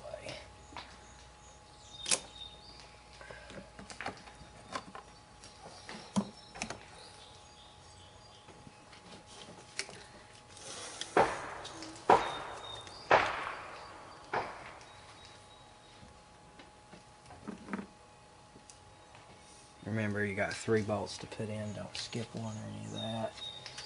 Make sure that the housing itself is dry when you insert the seal to it. You don't want to make the seal wet on contact like that. Let's take your rag, wipe it up. My gasket sealing surfaces have already been nice and cleaned. If you haven't, make sure to do it, or you'll be doing this again.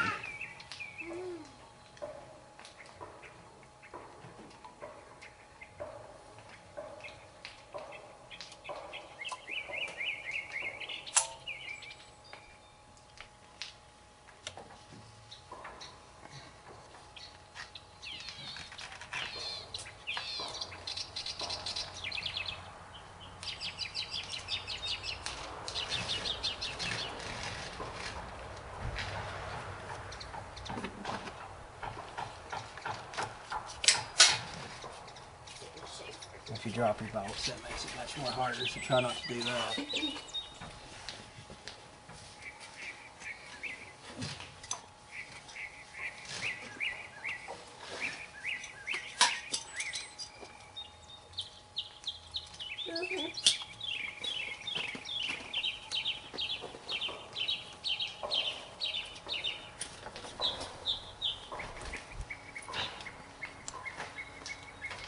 Make sure before you really let it go, you've got one bolt snug down so that the thermostat has no way of changing its orientation or position on you.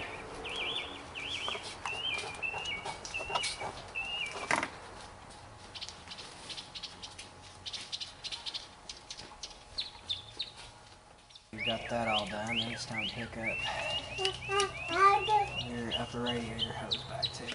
Now, I'm actually going to replace this one later, but for right now, I'm not going to.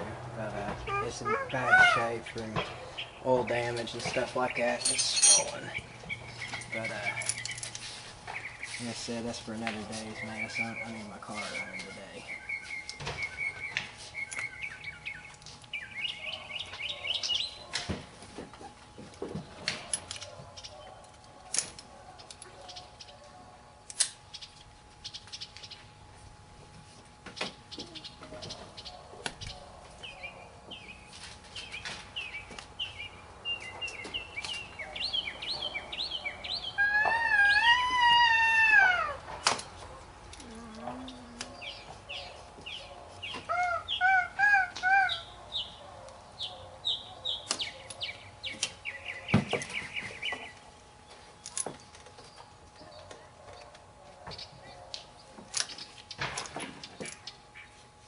And there you go.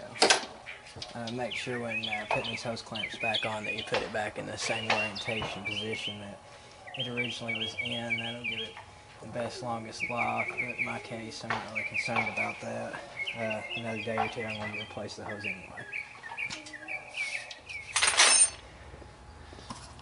So now that that's been done, I'm going to put some more water in it and drive it up the road a little bit and let it get nice and hot and then drain it again. There we go. No check engine lights. It's running smooth like it ought to. Zoe, hey, you ready to go for a ride? Give me a shake.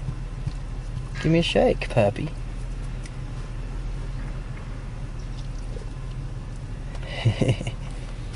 So, here we go.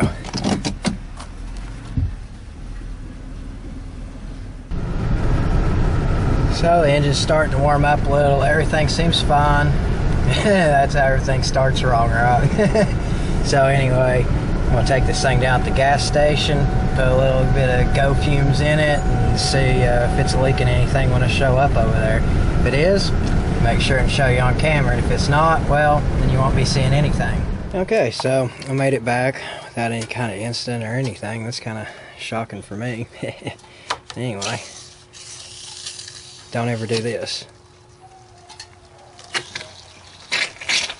You see all that water and it's under pressure. It's just coming up out of nowhere on its own, right? Well, don't ever just open that up. What I'm going to do is I'm going to drain all this crap out of the engine and refill with antifreeze and check and make sure that it's at the proper 50-50 mixture. So that pretty much concludes the repair work here on this Ford Taurus. And I hope that you all not only just enjoyed this, but I hope that if you actually had to go through the pain of doing any of this work, that my videos were somehow informative and saved you some time, because that's really what the main focus is. So anyway, I appreciate all of you that watch my channel, my videos, and those of you that chat back and forth with me. Thank you. I want to take a moment and praise my Lord and Savior Jesus Christ for all the mercy and grace that He's shown me and my family. And if you don't know Him, I pray that you do meet Him. You can read about Him in the King James Bible, and you can check out on my website at sharingthetruthandlove.com and click on the Salvation tab. Have the gospel outlined as to who Jesus Christ is and what He did to save you and how you can be saved by grace through faith alone and no works of yourselves. So anyway, my friends and viewers, thank you again, and praise our Lord and Savior Jesus Christ. Have a great rest of your weekend.